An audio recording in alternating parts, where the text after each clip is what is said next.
The Dragon Quest III World Record. This video is a no-frills review of the fastest time for this game. The goal is for you, the viewer, to follow along with what's happening and understand why the player does what they do, and to also understand just how impressive this record is. Also, over the course of this video, I'm gonna say "we" a lot. Really, I'm just talking about the runner, Morizo. The run starts out at the waterfall we all know and love. The player answers 5 questions with yes or no, which results in a small scenario to navigate. After, the game will award the player with a personality, which affects the hero's growth rates. This route chooses the lazy personality, which despite sounding bad, the personality yields more strength and stamina, while granting less speed and wisdom. Stamina yields HP growth, and maximum HP is arguably the most important stat for all characters in this run. The lower speed is actually a good thing, as we'll see throughout the run too. Before we get into the run, let's quickly discuss this run's history. This game is one of the oldest competitive speedruns in history. This is a fact and not speculative. Long before the days of Twitch and speedrun.com, Japanese players were competing in Dragon Quest speedruns, also known as RTA or real-time attack, primarily on the Nico Nico leaderboards starting back in the 2000s.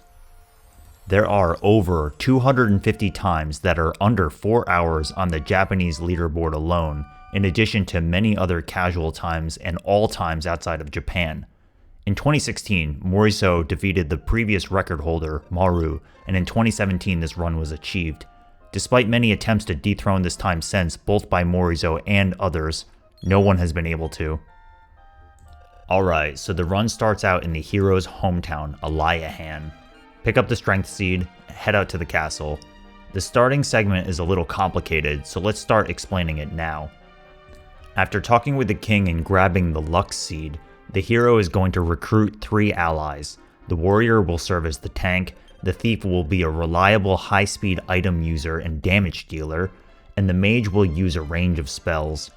When recruiting each character, the player can use 5 seeds, sometimes 6 if they're lucky, to increase the recruit's stats. The player will always put them towards stamina, which yields HP growth. However, an additional facet is that the recruit will also be awarded a personality that is based on their stats after the seeds have been used. So the way it goes down is that the player chooses a class for a new recruit, uses stamina seeds on that recruit, then checks if the personality that they get is good enough. If not, they'll re-roll the recruit and try again. It is very random between rolling the right thresholds for the personalities and also getting the ones the player wants. There are 2 main personalities that the player wants, which are the Tough Guy and Iron Man, both of which boost stamina growth.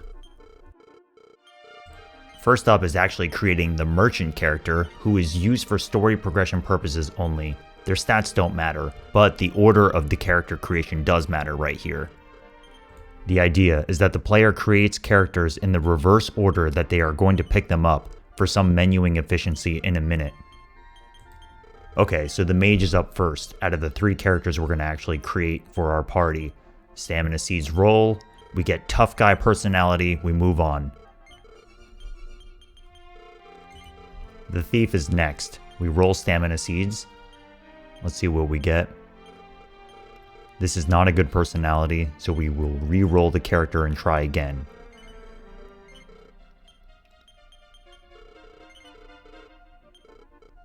Here come the seeds. You can see that 3rd stat go up. Not good enough. Failed again. It's worth mentioning that the thief and mage must be female for some gender-specific gear. Make another thief.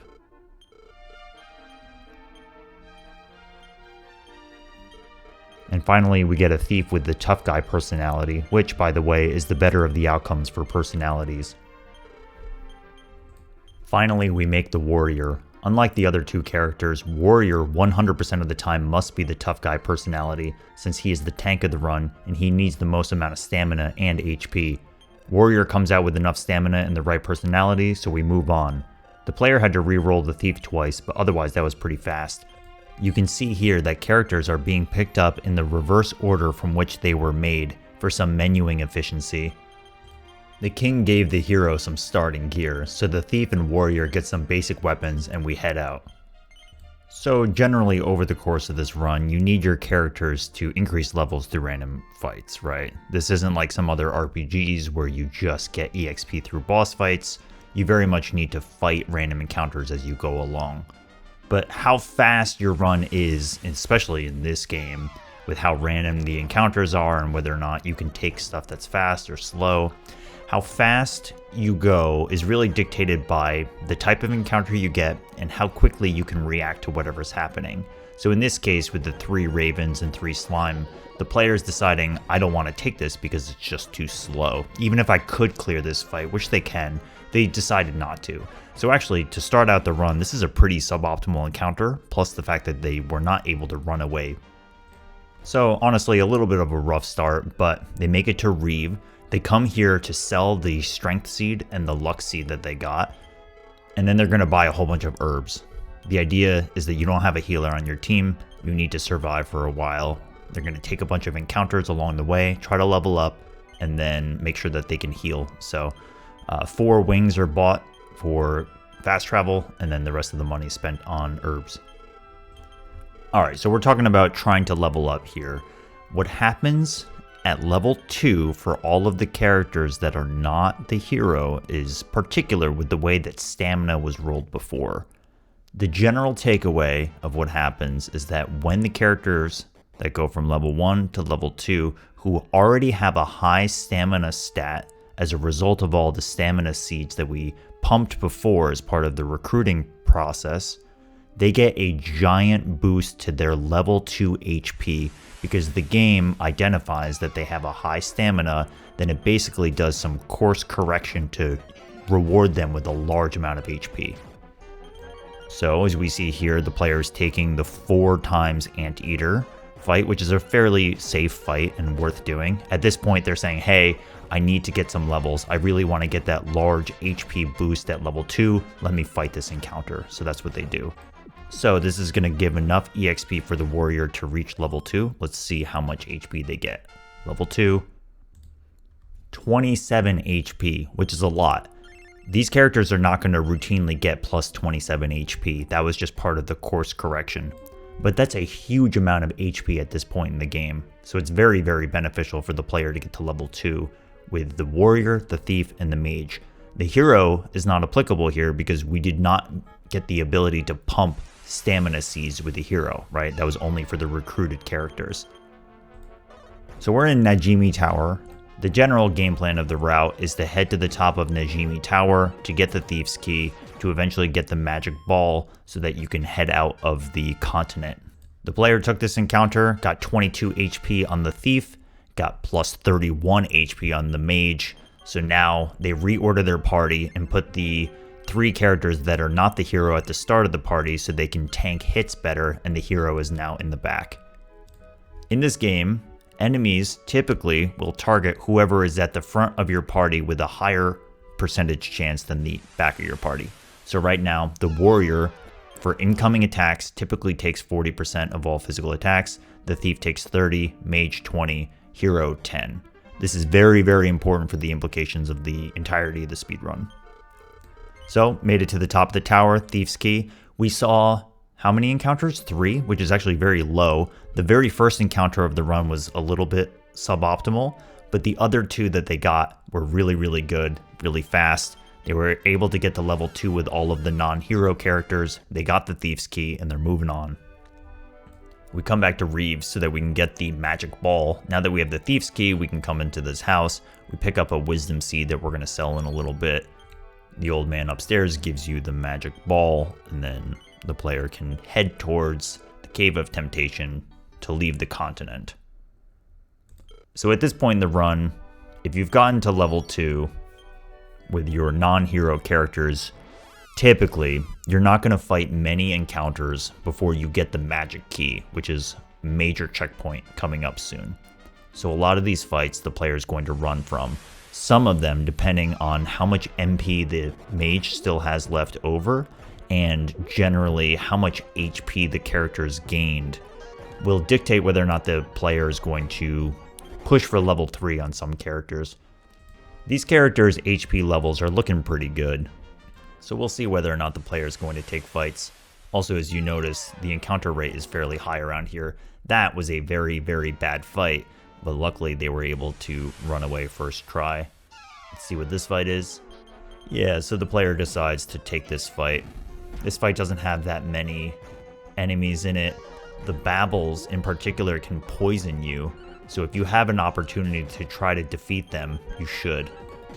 So this encounter went by pretty quickly. You can see that the hero and the warrior have pretty good attack power, and these guys are not very threatening. It's really just about clearing the Babble. The hero gets to level 2 and only gets 4 HP. Again, the hero didn't get stamina seeds at the beginning of the run, so their stamina is not very high compared to the other characters. Cave of Temptation, we use the magic ball. Keep going. This is a good time to talk about the way that fleeing works in this game. When you enter battle, you start with a 25% chance to flee. Every turn that you try to flee that you fail, you get a plus 25% chance to flee. So it goes 25%, 50%, 75%, and then on the 4th turn, if you fail to flee 3 times, you are guaranteed to flee on the 4th. This has major implications, right? There's a lot of fights throughout this game that you don't want to fight, but the player is regularly assessing whether or not they should fight the encounter that they're given. At this point in the run, the overwhelming majority of fights they should be running from. So that fight right there with the 3 anteaters and 3 moths is really, really dangerous. Part of the reason that this is such a fast world record quality run is the fact that the player was able to flee first try. Speaking from experience, and that was a preemptive encounter that they fled from first try. Speaking from experience, many times in this game, if you fail to run once or twice, and especially 3 times in any one of these early fights, you can lose a character. If it isn't obvious, you very much don't want any characters to get knocked out, because it takes a decent amount of time to revive your characters in this game, especially in the early game when your money is low. That being said, it's pretty common for you to lose a few characters, and as we'll see in an upcoming segment towards the pyramid, it's very common to happen. But this run is looking very good. They did take that fight and fought it, but the other fights that they ran from, they ran first try. So they are going very quickly right now. Another one of these 4-time mage fights, but this time they don't flee first try. So you can see that the enemies can do either physical attacks or magic spells. The physical attacks do much less damage. So it's a scary encounter, but they were able to get away. And yeah, you see here that the player is routinely healing their characters with the herbs that they bought before, which is going to be a very common theme throughout this run. Almost through the cave. Get into probably one last fight. This is a fairly dangerous fight. The Almirage enemies, the purple bunnies here, can put your party to sleep. Sleep is a particularly nasty status effect. When you get put to sleep in this game, you have an increased chance of waking up every turn.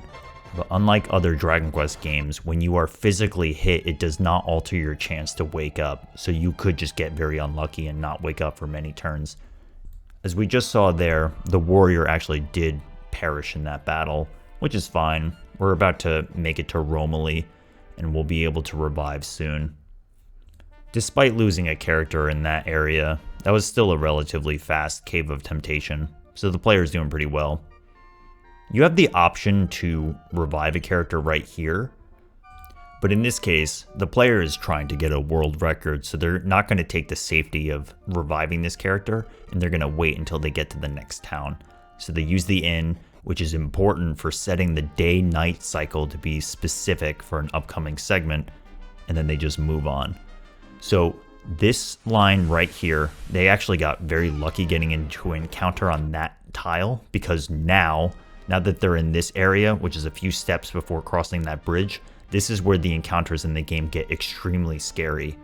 You're at the part of the game where you're trying to get the magic key, and every single encounter can be very dangerous. That one was a preemptive encounter with a solo enemy, which is very lucky. They head to Osalam. They're going to take a pause here to revive their characters, and if you have any other characters that perish along the way, then you can revive them too, but thankfully it was just the warrior from before. It's a really, really good start to this segment, but the most dangerous parts are to come. There are some alternate routes where you can get some safeties here, but again, this is a world record quality kind of run, so it's foregoing all safeties and just going towards the pyramid.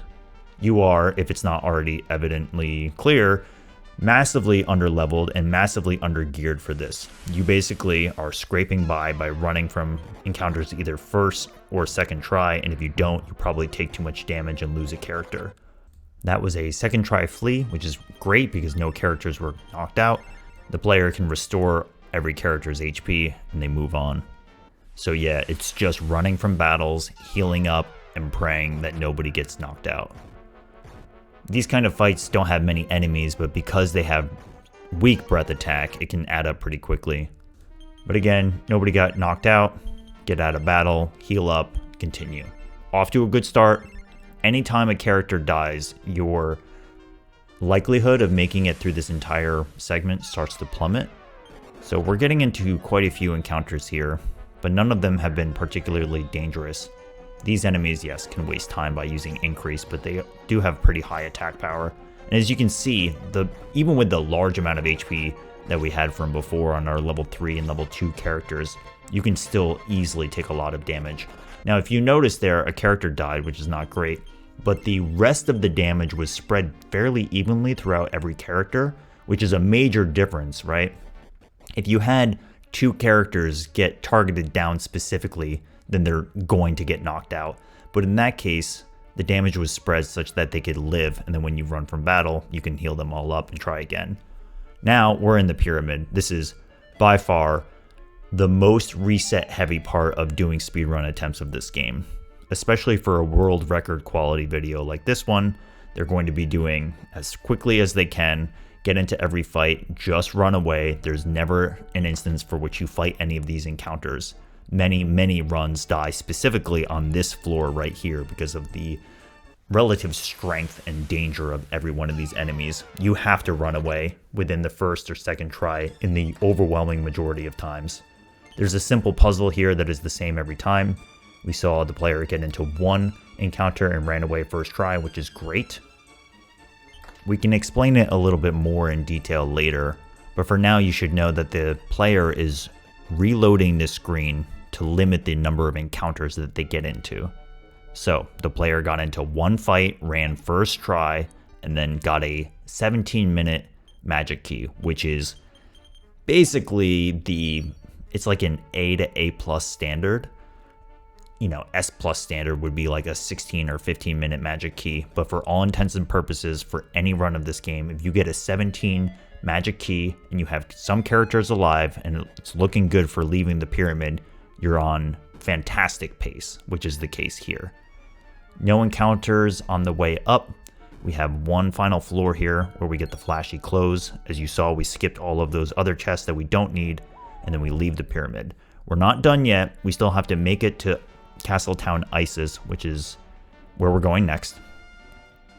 It's about a 50-50 shot of getting into an encounter there, so they managed to avoid that. They enter the area that you saw through the forest to the top to reduce their encounter threshold. We talked about the day-night cycle before. They make it specifically to this area at nighttime, which allows them to go to the Queen's Chambers. But now that they've got the magic key, they can come and raid this vault. So let's take a step back. Big picture what's happening. We got characters to level 2. We made it to the new continent. We bypassed all of the regular story progression stuff, where you go and fight Kandar, and you go to the north of Romilly to Kazav and Champagne Tower, and we said, nope, we're going to go to the magic key right away, because the magic key is what's going to let us raid these vaults and get access to a lot of money so that we can gear up our party and be relatively strong for how low level we are. All of that sounds like a great game plan, except for the fact that it's highly dangerous, but that's part of what comes with this speedrun. So, made it through the pyramid. Honestly, that was a very clean pyramid with basically no problems in the pyramid itself. The walk to the pyramid was a little sketchy, but one character down is absolutely no problem. Now, you can see the player has 48 gold and is about to amass a ton of money, and that is because of a direct result of getting the magic key and then raiding the vaults and being able to sell whatever you got either in the pyramid or from the vaults. You have 14,000 gold. You generally buy it on armor and weapons for the hero and the warrior right now. Steel broadsword for the warrior, some iron armor and iron shields for the warrior and the hero. Nothing for the mage, nothing for the thief yet. It's very evident throughout this run, and you can especially see it here. The player has very, very clean and crisp menuing techniques. Now we're in the item shop. The player is going to stock up on herbs for the rest of the run, and also chimera wings for the rest of the run. The player also gets a few other things like antidotes for generally curing poison, which you don't need many. And then also some holy water, which is used sparingly throughout this run, but it does have some use. Player is buying the last of their chimera wings now. Then they'll head to the cleric to the north of here, revive any characters for which only the thief got knocked out. Not all of the money is going to be spent here. Still have some purchases to do in Portoga coming up soon.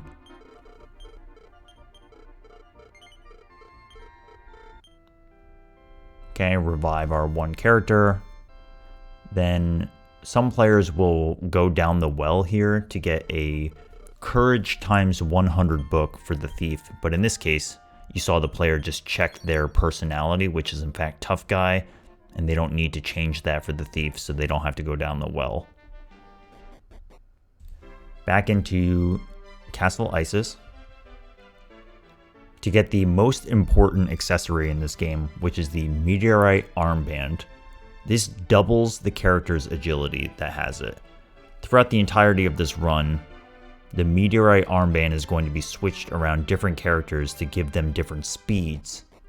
So in a lot of the battles that we've fought before, or many of them that we just ran from, there wasn't much strategy around speed management. But that quickly changes now that we've got the Meteorite Armband and we have the thief. It's very important to try to control speed as much as you can in this game, despite being a very difficult thing to do, because turn order is so random in Dragon Quest games generally, and this game is very much included in that. So with the magic key, come back to Eliahan. It's still just about resource gaining at this point. There are some more things that we can acquire and sell. We talked about stamina seeds at the very beginning of this run, but generally collecting as many seeds as you can is very important throughout this run. We'll talk about it way later, but we save all of our life nuts for the end of the game, and others are used sparingly as we go along. Here we pick up a few items. We pick up the rune staff, some seeds, a little bit more money, and the very important Hero's Armband, which is an accessory that gives attack power. The player does a little bit of re-inventorying here, but again, just a refresher, the hero and the warrior just bought a bunch of iron armor and iron gear for their defenses. Silk robe goes to the mage, but we still need to resource up a little bit more before we can actually fight encounters. Somewhat common to get an encounter on the way to this shrine. The player got ambushed here. They open their menu to equip an accessory and then they move on. Despite being ambushed, that was a pretty tame encounter. At this point, your party starts to get much more hardy and it's easy to stay alive. Much more so than compared to the previous segment with the pyramid. So the walk to Portoga, you see the player going back and forth on this tile here. This has to do with the way that encounters roll in this game, and generally, similar to what we saw before, there are different zones throughout this game for which the encounters that you actually get within each zone can change heavily. And the encounters outside of Portoga, including that one that you just saw, are very dangerous. Once again, the player is able to run away first try. That is not very common in this game. You can think about all of the times you've seen so far that the player was able to run first try in a dangerous situation, and hopefully you understand that 25% is not very common. So for the player to be able to roll that many times over the course of this run already dictates why this is a world record quality run. We're in Portoga. The player just bought 2 steel whips, one for the warrior, one for the thief. Whips are very nice because they target down an entire group of enemies. And those steel whips are incredibly valuable for clearing encounters quickly for the next hour of gameplay. So big picture what's happening in this run now. Again, we got the magic key, we resourced up, We made it to Portoga, which is required for the upcoming segment for the story, to be able to access Kandar's cave, which is the second Kandar fight. We haven't even fought the first Kandar fight. Came to Portoga, pick up another staff here. This staff is the Mist Staff, or Mafuji Wand, which is used to cast Stop Spell. The hero used the Stamina Seed there to try to pump up their stamina a little bit. Characters get replenished on their HP. Go back to Romilly, head north. It's time to fight Kandar 1. So along the way, we're going to fight random encounters if they are fast. The general goal is to get your character somewhere between level 4 and 5. The hero is going to be a lower level. The thief is going to be a slightly higher level. But now we want to basically make sure that we have enough stats and levels to be able to defeat the first major boss of the run, Kandar 1. So this first encounter is a relatively easy encounter. It's just all one group of toads. These guys can poison you, so having some antidote herbs on hand is good. The player does have them, but you can see how efficient and fast that encounter was. With the steel whips that we bought from Portoga, both the hero and the thief were able to clear that very, very quickly. Something we should talk about now is the way the encounters and the thresholds work in this game. So, I want you to imagine the number 10, okay? The number 10 is in your head. You just entered the world map. Every step that you take is going to decrease that number 10 by 1 until you get to 0, and then you get into a fight, okay? So again, you start with the number 10. Every time you take a step, it goes down by 1. And then when you hit 0, you get into a fight. Now imagine that you walk through forests, and instead of it being -1 every step, it's -2. So it takes 5 steps to get into an encounter. If you walked on mountains, it might be -3. So it would take 4 steps to get into an encounter. It's either 0 or less than. And the reason I'm telling you about this is that every time you enter a screen, a random value, it could be 10, it could be 12, it could be 8, gets assigned to the player. And as they walk around, they'll take steps, and depending on the terrain that they're walking on, it'll decrease, and eventually once it hits 0, you get into a fight. This is called the threat level. And the reason I bring this up is that you'll see the player do some techniques to basically reset that number, the value 10 or 12 or 8. So when you re-enter certain screens, that number gets re-rolled. And if you play smartly, it means that you have the ability to bypass a situation for which you might get into an encounter. I'll call out the technique as you see it in the run, because it shows up from time to time, and there's an item that we're going to get later in the run that's going to heavily benefit the player's ability to limit encounters. Anyways, let's get back to the run for now. So, the player's been taking some fights, again with steel whips. They can fight stuff. It's relatively safe now that they've got iron armor. And these fights are relatively easy.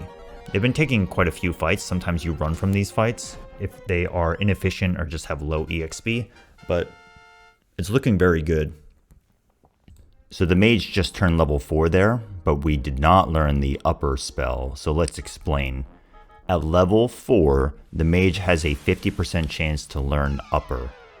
At level 5, they have a 50% chance to learn Ice Bolt.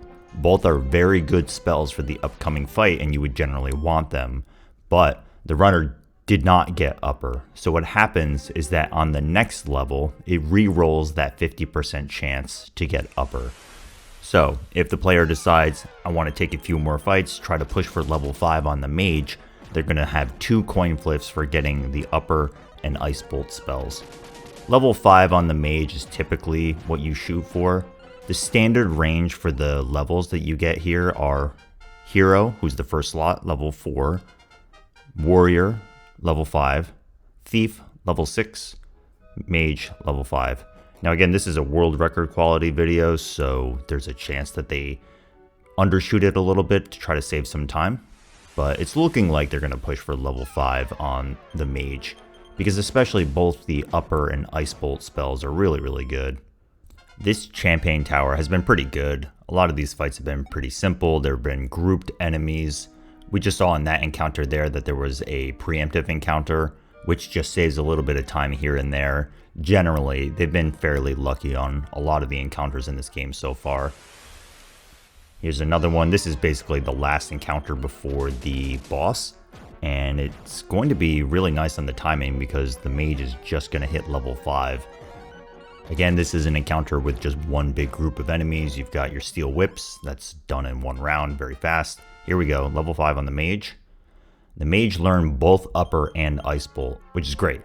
Okay, so the runner just swapped their accessories, but I didn't explain in the first place. So while you're doing this climb and getting levels, the hero has the meteorite armband so that they can go faster in random encounters, and the thief gets the hero's armband, which gives them plus 15 attack power. When we get to the boss, the player is going to swap between the two, which is what they just did. So the thief has the meteorite armband, so the thief will do less damage, but will much more reliably go first, which is very important for this fight, and the hero's attack power is going to be increased even further. Kandar 1. Kandar 1 comes with 3 henchmen. First round is the most dangerous. These henchmen, and Kandar himself, all target every character at a 25% rate. So remember before, I was talking about how party members at the start of your party will get targeted more. That is not the case here. Anyways, the standard strategy is to break up your attacks smartly such that you do a clean amount of around 60 damage to take out these enemies. We're seeing that both Ice Bolt, which is a damaging spell, and Upper is being used. The beginning of this fight is quite scary, but if you can get through the first 2 rounds without losing a character, in particular the mage, then you could probably tank it through the rest. Now, Kandar himself has a small chance when he does this big overhead axe animation. There is a 1 in 8 chance of that big overhead axe animation turning into a critical hit, okay? The mage is the last slot party member here. You can see that all of their MP has been used up. They use both Ice Bolt to take out some of the henchmen, and they use Upper to try to boost the defense. This is a very fast fight. But basically, everybody except the mage is doing physical attacks, except for when the thief wants to use an herb. In this case, you just saw a critical hit on the mage on the last turn of battle, which is pretty unfortunate. It's pretty bad because what's happening here is that your EXP is redistributed among alive party members. So the other characters are going to get more EXP, which is good, but the mage is losing out, and the mage is the most frail character, right? So in the grand scheme of things, this is the fastest time of this game, but this is a pretty unfortunate scenario to lose your mage like this. It means that the player is going to have to play very flexibly in one of the upcoming segments when trying to get some levels on the way to Baharata, which is the next town. But it was still a very fast fight, especially the first 2 turns of clearing out the henchmen encounters. It was really, really quick. Alright, so we're seeing that the accessories get swapped again. Just to remind you, now the hero has the meteorite armband so they go faster in random encounters, and the thief has the hero's armband so they have more damage dealing capability. So it's standard to come in here, revive characters. If you want to take the inn, you can. You can opt to take this in at Baharata, which is the next town. But if you're going to stop to revive a character, then you might as well just do it here. So the mage is level 5. The player needs to protect the mage and make sure that they get some EXP during this part, especially because of the upcoming segment with Kandar 2 coming soon, and the henchman fight before it. The mage is very flimsy, definitely the lowest defense character on the team. They don't really have good gear to protect themselves. Go through Norid's cave real quick. So the last boss fight happened pretty quickly. But generally, your hero, your warrior, your thief are just doing physical damage. The thief will heal sometimes, and there's not too much strategy variety for them. But the mage, for now, is the big pivot character that changes what they do heavily. And the support spells that they give, either through like literal support spells, like Upper, which increases your defense, or doing damage with the Ice Bolt spell, is pretty good. There are other spells that if you get a mage to level 8 or 9 that you can learn, including Increase, which is very nice, but that is not going to be on the table because of all of the EXP that the mage did not get before. So the walk to Baharata is definitely a little scary, but the red dogs here on the left, the zombie dogs, they can be hit with Expel, so it's actually kind of counter to what I was just saying. It's one of the things the hero can do with his spell kit. He can use Expel to try to clear out them more quickly, but it depends on how much EXP the player wants. Like in this case, they decide not to use Expel because they want the EXP. And actually, even though the mage is only level 5, having 56 health on the mage is quite good. The mage has the rune staff, so their physical attack actually does a little bit of damage. And these are the types of encounters that you want to see if you have a low-level party member to try to catch them up. I mean, generally you want to see these kind of encounters anyways, right? One big group of enemies, very easy to fight, low risk. The dogs in particular just have, standard attacks. It's nothing crazy. The purple flies have Fireball, and that's very scary. That walk was only 2 encounters, which is extremely lucky. Extremely lucky. So although the mage lost out on some EXP because they didn't get many fights, that segment was super fast, so the player just moves on. Stop in town, sell the rune staff that sold for 5,100. Going to buy some magic shields, which are really good, and we can equip them through the class changes coming up soon. Just some story segments here. The player has the opportunity to replenish herbs on some characters if they are low. Again, we don't have a healer on the team, so it's all about just using herbs either outside of combat or in combat. Here, putting the Mafuji wand, which is the mist staff, on a character so that we can use it in the upcoming segment, and then we're off. Off to Kandar 2. Big picture with the story and the progression of the game. You got the magic key, you defeated Kandar 1, we're on our way to fight Kandar 2 so that we can get the ship and then start to collect the orbs. So this is the major checkpoint of trying to pass through before the game really opens up. You're on a mostly linear path up until this point. This fight on the way in definitely could have been ran from, but again, the player's thinking about EXP for the mage, and they probably recognized, that they were close to a level up with the hero, so they decided to take it. The mage actually didn't level up there. Alright, Kandar 2's cave. This is a straightforward cave.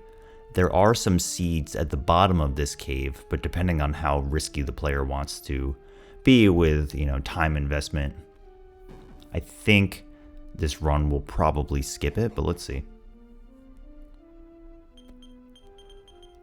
Reorder the party. Again, swapping bracelets like I was talking about before. So the thief is going to much more reliably go first in these battles, making sure that characters have herbs, heal everybody up, not going to the left room to get the seeds, and then we're just going straight into this 4x henchman fight. This fight is very scary. So these guys can cast Rukanon on you, or decreased spell, to lower your defense. Now, they are all in one group, which is good. So this category is typically just called any %, but there is a exploit that the player can use. I'll explain that in a second. What you just saw here is stop spell, for which it landed on the middle 2, I believe.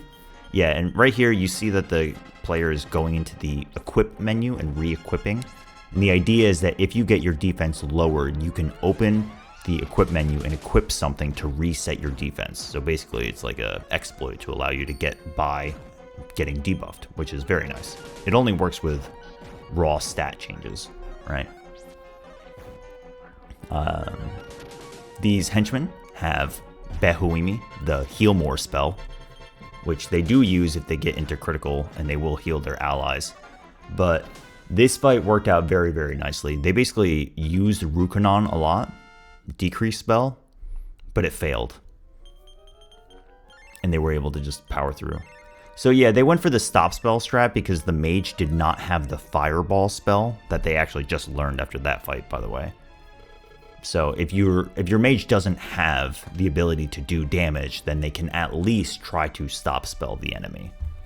But that was a very, very clean fight. That fight can be very, very dangerous, especially for a character like the mage who still has relatively low HP. If they land a decrease spell and it's the same turn and then two of them target the same character, they can easily die. Even the thief. Alright, Kandar 2. I would say Kandar 2 is maybe a little bit easier than Kandar 1, but it's basically the same romp. You got two henchmen, they have the same... Once again, the goal is to take out the henchmen first. You can just see Fireball here coming out. The hope is that you can snipe these guys before they heal, but unfortunately a heal did come out there. That big overhead swing results in a critical hit, which is really, really bad. I would say getting hit by 2 critical hits by Kandar for both fights over the course of one run is pretty unlucky. That does not happen often at all. So it's a pretty terrible thing. And not only did this happen, it also happened to the thief. So the player doesn't have a reliable healer now. The other characters do have herbs on hand for this situation, but really you want the thief to be alive to handle this. You also lose out on quite a bit of damage potential. So, big picture for the run is that encounters have been super, super nice. Very good, very few encounters, and the encounters that they have had have been super fast, usually one-grouped enemies.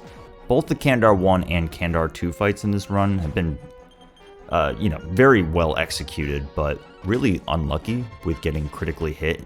Because basically, unless it goes to the warrior who has the most HP in this fight, if any character gets critically hit, they're probably going to immediately get knocked out, which was the case for the thief. So from here, the player is just resourcing up.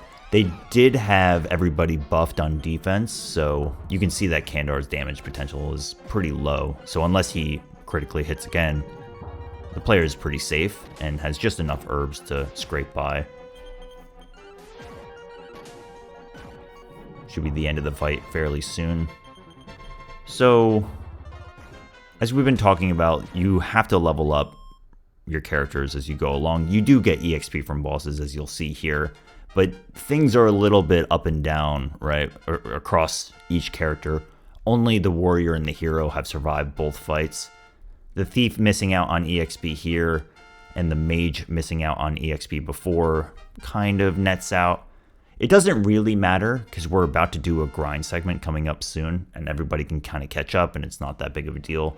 Really, the EXP that you lose out when you fight Kandar 1 from losing a character is probably the most important EXP management of the early game, right? Because if you can't stabilize your party in order to defeat Kandar 2, then you probably just lose the run. But if you finish Kandar 2 and you lose a character, you're going to go through a grind segment anyways coming up soon, and it's not that big of a deal. You're not going to need the levels for some of the encounters coming up. Even if every character but one perishes, you're probably going to be okay. So, come back to Baharata, revive the thief, and then go to Gupta's shop, get the black pepper, or off to Portoga. Let's start to explain what happens throughout this phase of the speedrun. Got through the early game, leveled up our characters a little bit, then we managed to defeat Kandar 1, Kandar 2. We're getting access to our ship now, okay? So the game blows wide open, and the goal of the game for the next segment, which is a long overarching segment, is to get the 6 orbs to unlock Lamia to fight Baramos, okay? So the game is like wide open. You can do it in any order that you want. So the goal is to do it as efficiently as possible for the speed run, and you have access to the ship so you can sail around and go wherever you want for the most part. Most areas are accessible once you get the ship, okay?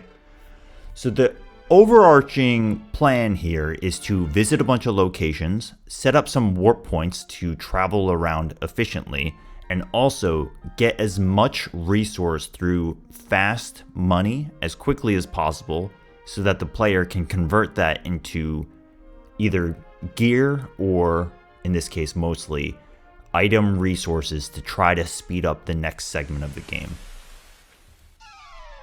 This fight, that was perfectly acceptable to fight that fight, but the player is, how do you say it, power gaming, and they're just like, no, I'm going to skip that fight because if I get lucky and run away first try, I save time, and that's what they did. But it's perfectly acceptable to fight that fight with 2 steel whips because it's just one group.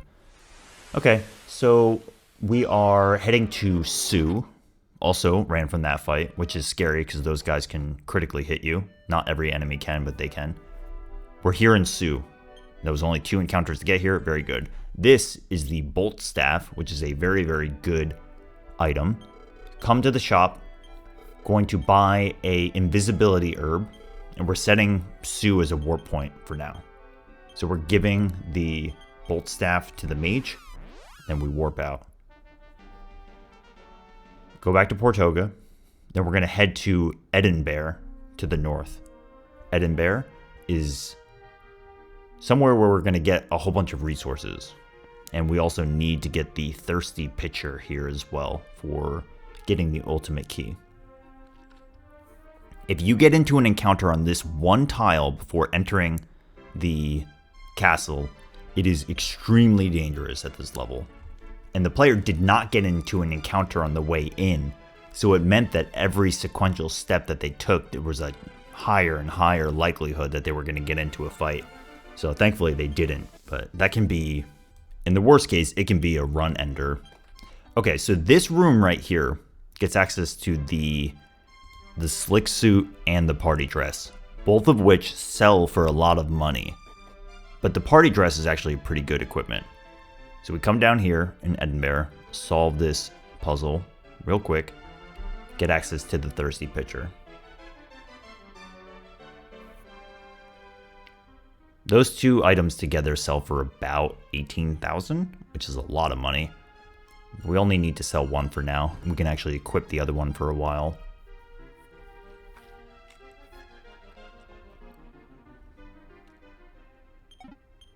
Pick up the thirsty pitcher. Then we're going to head to Eliahan. But first we're going to use a holy water. So this is one of the rare instances of holy water actually helping limit the number of encounters that you get into. Unfortunately, the ocean encounters are still susceptible to the player. So it's mostly for that little walk when you're on the world map, and we're going to see here what the player does. Usually you land on this land right here so that you can reset the threshold for the threat, right? This is what I was talking about before. Remember the number 10 when I told you to visualize the number 10? As you walked, it decreased towards 0 and then you get into a fight. The player got into a fight before. They made it some distance to that land spot and then they went into the shrine to reset the threat level back. So it's a method of limiting encounters, and we're going to see it quite often. You see it a lot in dungeons, too. Alright, so we come to the pirate's hideout, and we are getting our first orb, the red orb. This is the heavy metal ring, which actually has some pretty big implications. That's a strength seed. And the red orb. We need 6 of these. Okay, party dress goes on the thief, who equips it. The mage is equipping the heavy metal ring, which is going to give them some agility. It also changes your personality to the solitary personality. And that little walk there also benefits from the holy water. Holy water wears out, and then the player is heading towards Zipangu to set the warp point for later. And again, when you walk in and out of areas like this, you are resetting the threshold. So when I said before about efficiently setting up the map for navigation, this is what I'm talking about. You set a warp point. You also make it so that it's less likely for you to get into random encounters that you don't want. Then we're heading up to Dharma Castle. So we just come into Dharma Castle real quick, set up a warp point, and then now we're going back to Sue. Okay? So now that we're in Sue, the goal is to buy a lot of poison moth powders. But first, we're going to sell some gear, sell the warrior's shield and armor.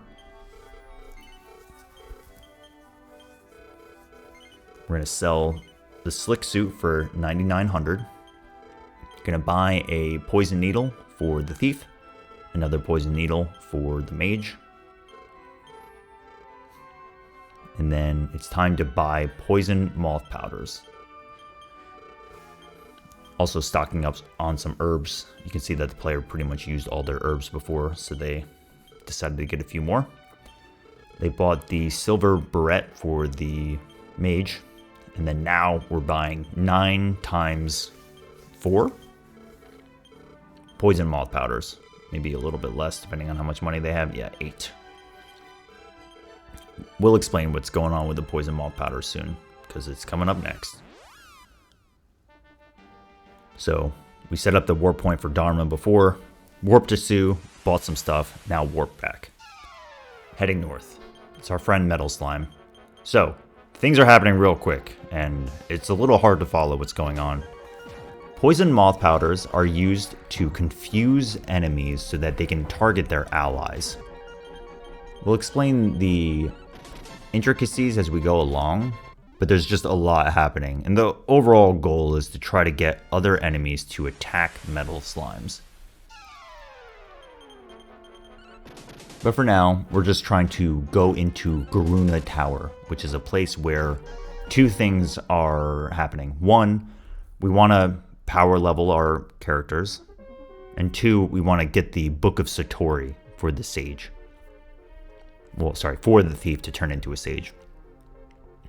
On the way in, these encounters are like a little scary and a little annoying. This is actually one of the worst encounters to get. You have 3 groups, it's kind of inefficient.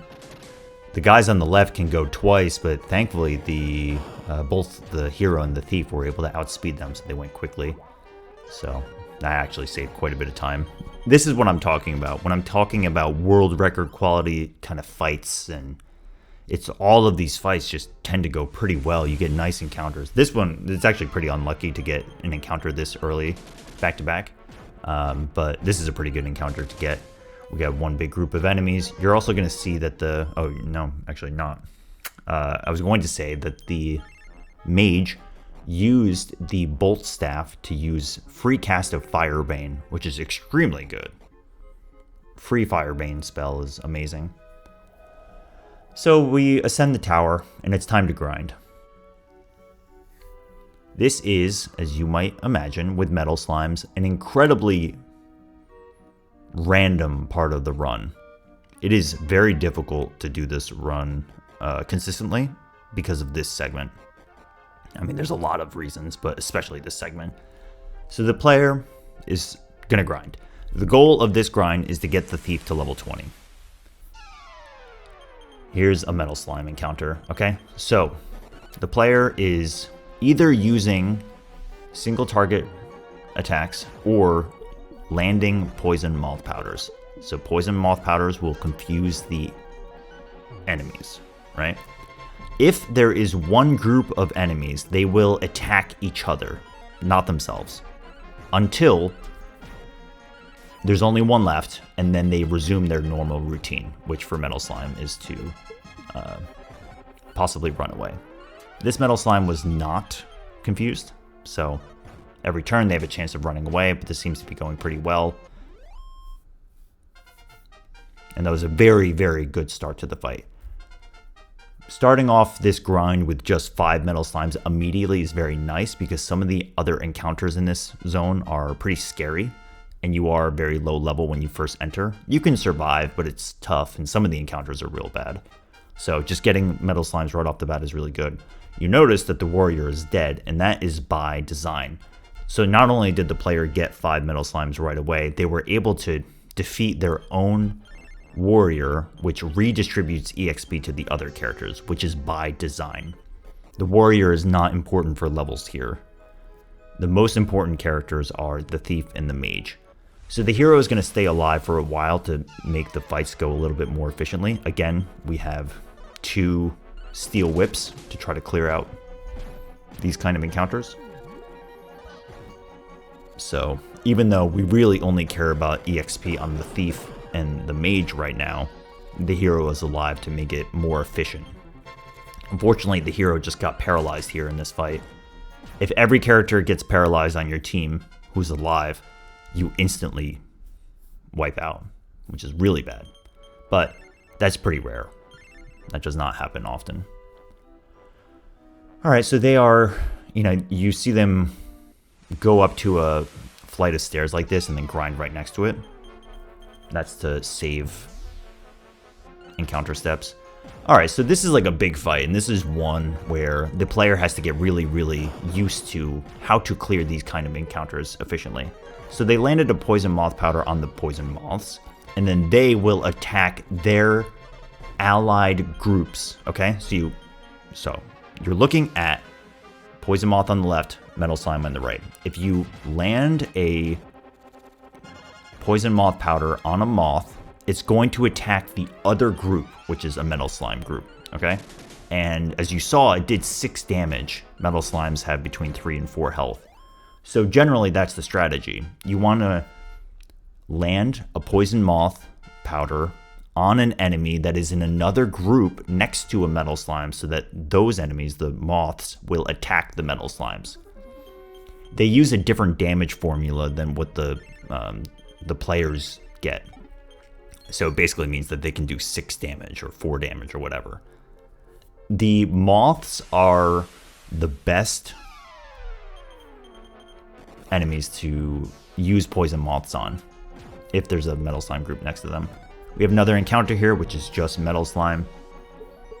Either just straight metal slime fights or metal slimes next to poison moths are the best encounters to get. And again, this is a world record quality video, so the fact that you're seeing a lot of metal slimes is what you would expect out of the fastest time for this game, but I promise this is not common to get this many metal slimes. Off to a very good start though. Nice encounters. You can see even if you don't get even if you don't get a lot of EXP from these fights, if they run away, not having them drag on is part of the reason that this is such a fast speedrun time.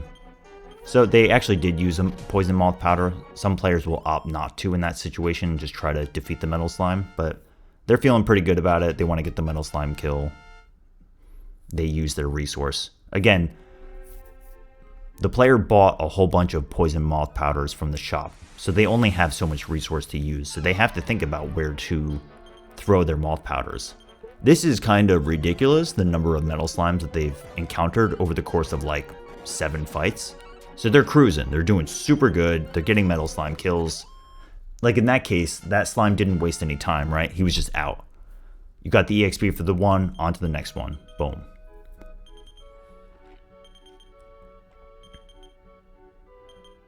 Redistributing some poison moth powders here.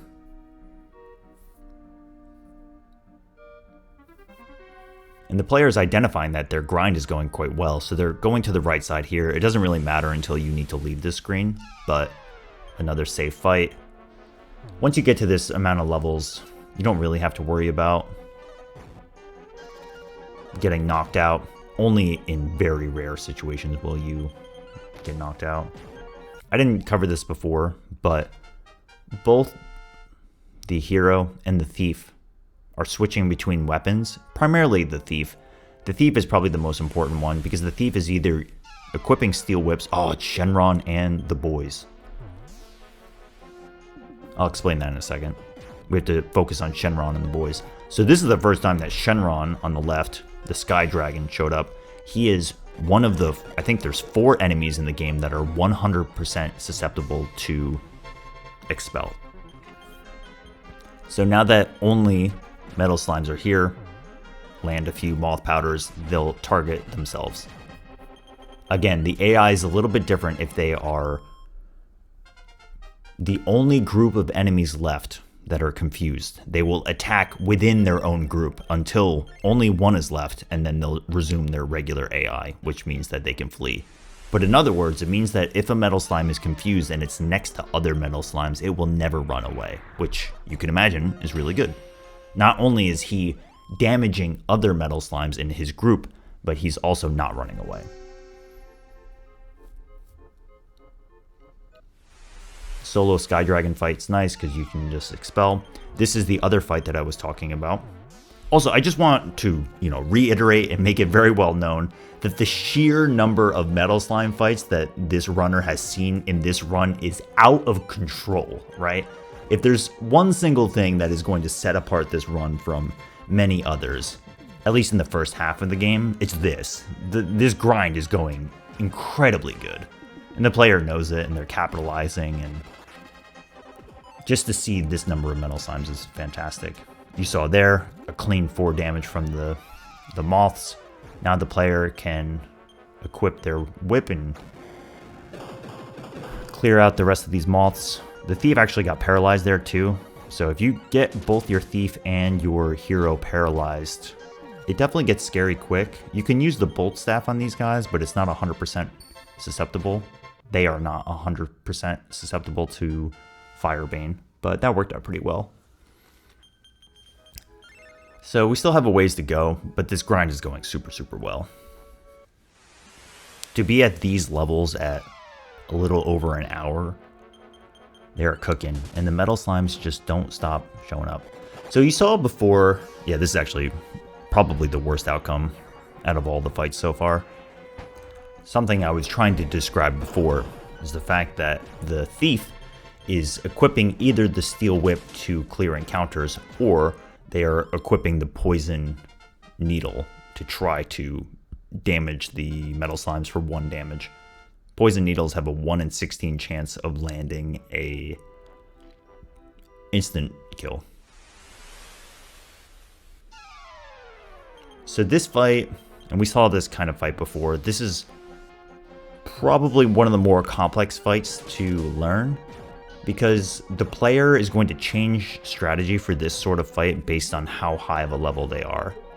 You can see that the hero went for the whip on the left enemies, the moths, and remember before I said that moths are the best target for poison moth powder, right? But in this case, if the hero had the ability to just one-round them immediately with the whip, the player decided to do that. Now the Garuda here can use Firebane and can just do a normal attack.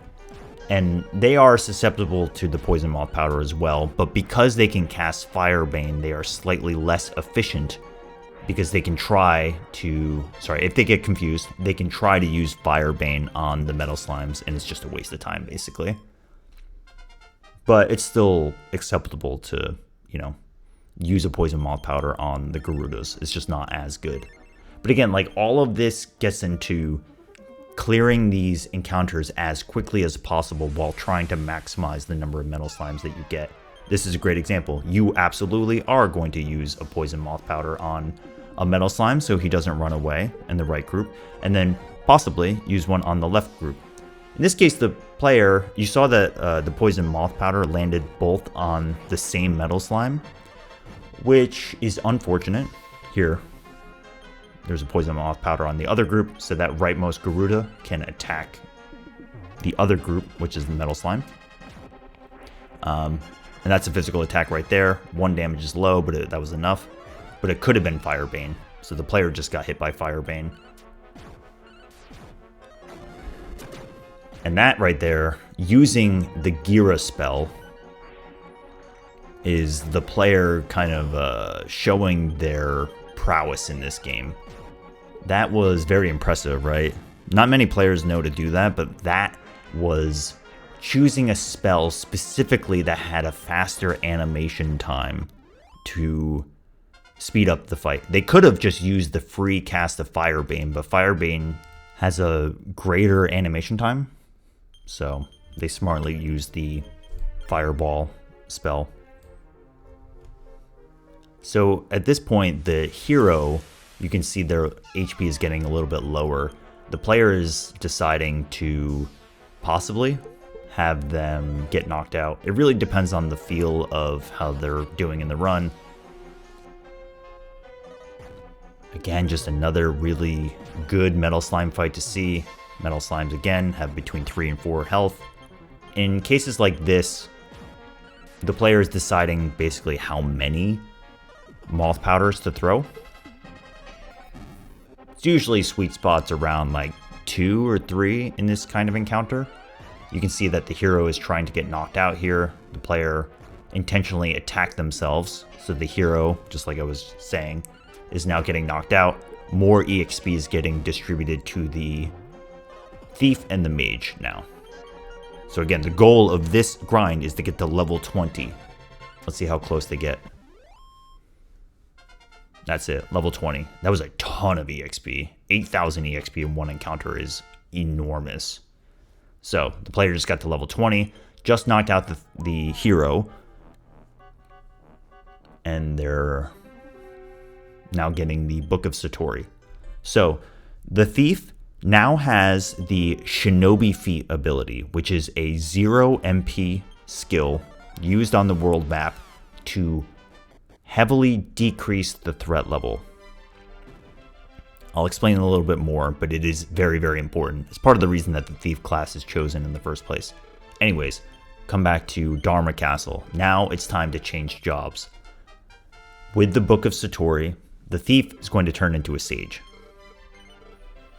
Sage is a fantastic class in this game. Okay, now we go right back to the tower after a little bit of a interlude. Okay, so we're going to keep grinding, but we are going to go to pick up the ultimate key and make a stop in Moor. Alright, so we've been talking about grinding and metal slimes for a little bit now, but let's just revisit what's happening in the run overall. We're still in the segment of the game where the goal is to get 6 orbs. We have 1 orb, but we are spending a whole bunch of time now power leveling the team so that the rest of the segments go as smoothly as possible without wasting time. We stop in Moor, picked up a leather kilt from the dresser there. We recovered MP on the mage and the sage, and we're heading north to get the ultimate key.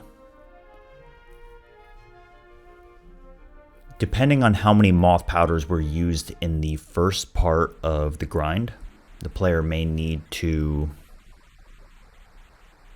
reorder their inventory. But in this case, I saw that in the bag there were 7 more moth powders.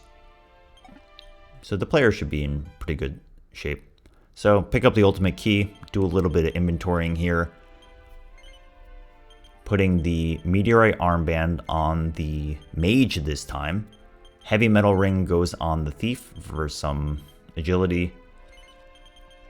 Thief is getting a bunch of moth powders now from the other characters, mostly the hero now who is knocked out. Redistributing some moth powders to the mage. The sage cannot equip the poison needle, but they can equip both the steel broadsword and the steel whip. So the player has the ability to either hit for a group or a single target. And hitting single targets is actually kind of important for trying to snipe a metal slime. So it is important to give the sage the steel broadsword. Okay, that's actually a pretty rare encounter, the 4-time cat fly. Get some early levels on the sage here, and we are back to Garuna. So you might be asking, hey, we just power leveled a bit. Why did we leave? Why are we back?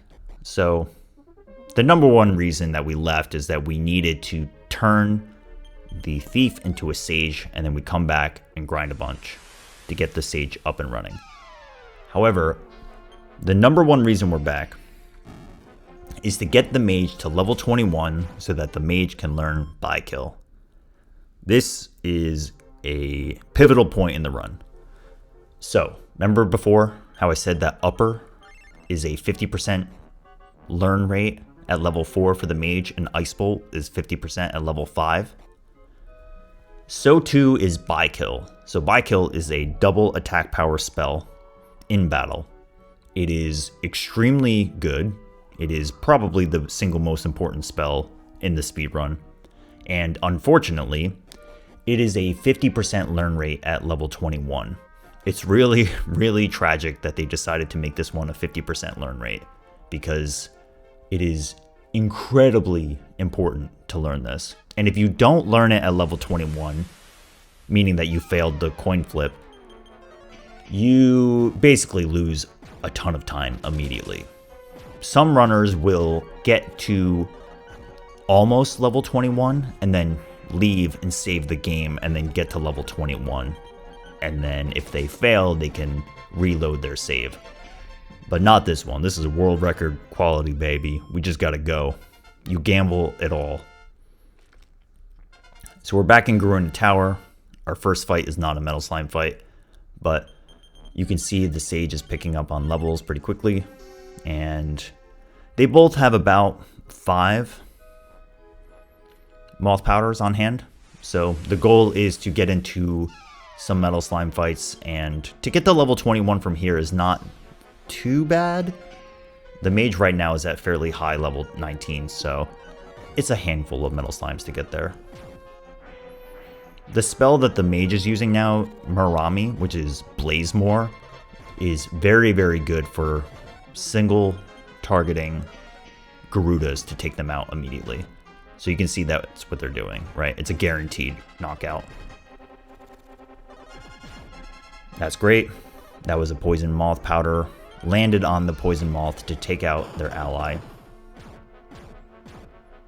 Again, the bolt staff there with Firebane is not guaranteed to knock out.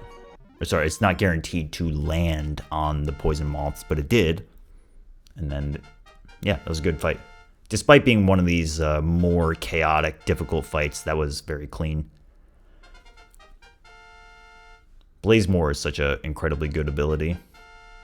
All right, we are level 20 with the mage, so we are one level away from our coin flip.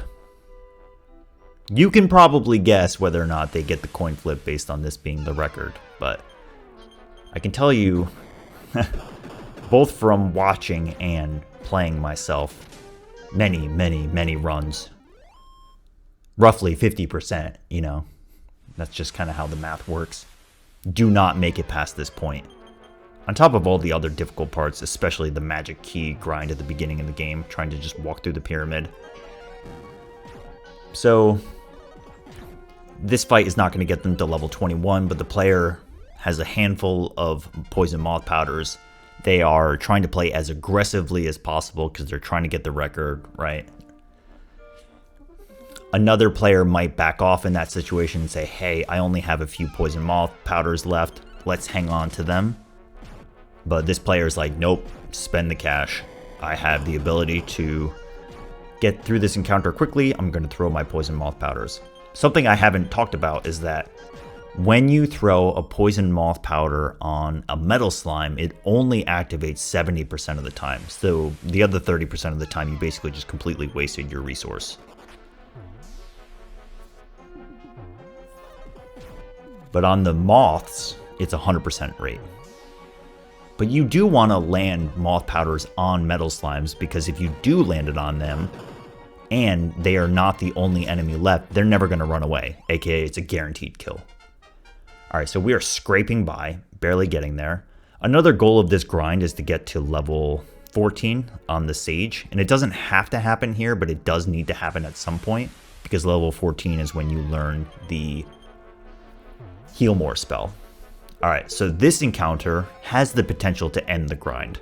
Depends on if they cooperate or not. The player has a few poison moth powders left. That was unfortunate because it was random targeting the same enemy twice. That actually failed, so that guy ran away. So this is actually kind of sketchy looking, but the player is just going all in now. Unfortunately, that right one ran away, which is not great. And then got the 1 in 16 instant kill, level 14 on the Sage, learns Behuimi, and here we go, Mage, level 21. Learned by kill, and also learned Hiyaruko, which is the snowstorm ability, which is also good. They had a chance of learning that at level 20, but they didn't, but they got it at 21. So, the grind, especially the first part of the grind, was incredibly powerful. Metal slimes nonstop. The second grind was pretty good. Everything you can ask for. So, the mage learned the buy kill spell, got the coin flip. Being at this point in the game at the 115 mark is incredibly fast. Incredibly fast. You can just see how fast their menus are. Okay, so went back to Dharma Castle, changed the mage into the warrior class, right? The warrior, who we now call mage warrior, is the support warrior. So they're going to mostly be able to tank attacks now, but the goal is that they're going to use their support spells, mostly the buy kill spell, and sometimes some other spells to support the team. Alright, so we've been talking about the big picture of where the run is going.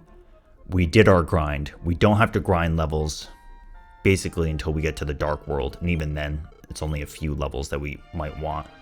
We're basically ready to go on levels for the rest of the upper world. Our goal now is to get the orbs.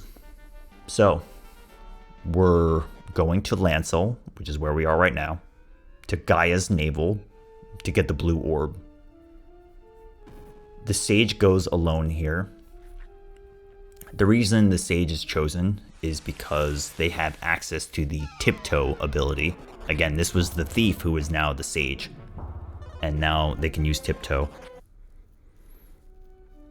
So remember before when I was talking about the number 10, and I said that as you walk, the number 10 goes down towards 0, and then you get into a fight? Imagine that every time that you cast Shinobi Feet, which is Tiptoe, which is what the player is doing right now, instead of every step reducing your threat level by 1, imagine it reduces it by 0.5. So instead of taking 10 steps to get into an encounter, you take 20 steps to get into an encounter. That's the basic gist of it. So it heavily decreases the number of encounters that you get. It costs 0 MP. And in this game, it has no downsides. In later Dragon Quest games that have Tiptoe, some of them will increase the ambush rate of enemies if you do get into an encounter, but not in this game. It's just pure benefit. This is a very nice encounter to get because, as we talked about before, Sky Dragon is 100% susceptible to Expel. And this was a very, very clean blue orb dive. Some of the encounters in here can be slow. It's not really scary, but slow.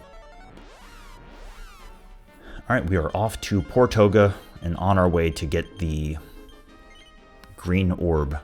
We picked up the Gaia armor, which is a very, very good piece of equipment for the warrior. And now we're heading towards Tedanki to get the green orb. But yeah, I just want to reiterate the power of managing your threat level in this game to try to reduce the number of encounters that you get. So here, right? Landing at this shrine and then leaving immediately. Well, sorry, not leaving immediately. You do come here to revive your dead characters, okay? But the hidden benefit of landing at this shrine is that you reset your threat level, right? So you notice that the player did not get an encounter on the way here.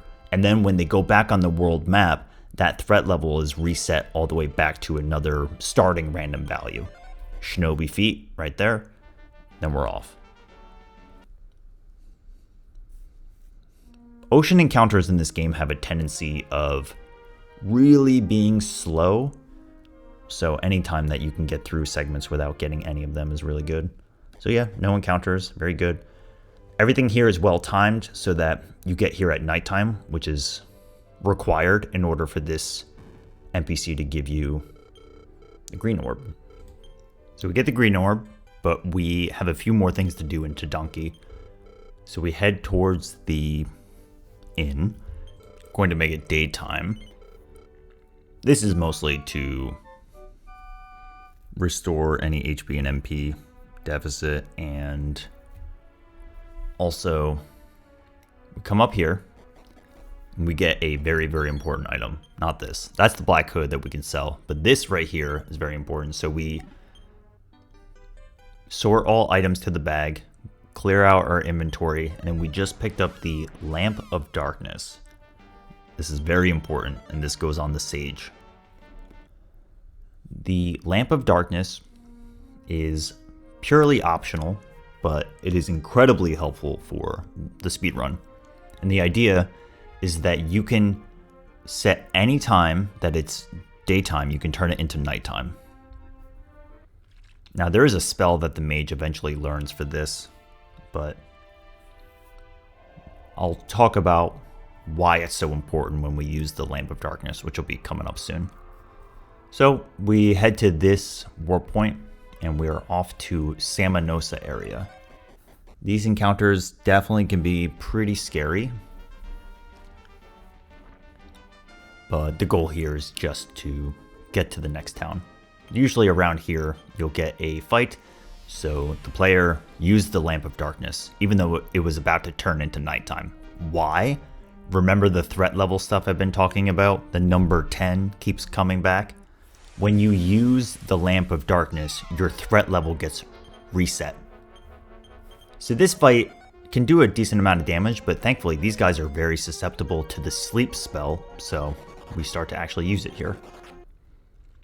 And in that case, all three of them went to sleep, then the player was able to run after 2 turns of running away, which is really good.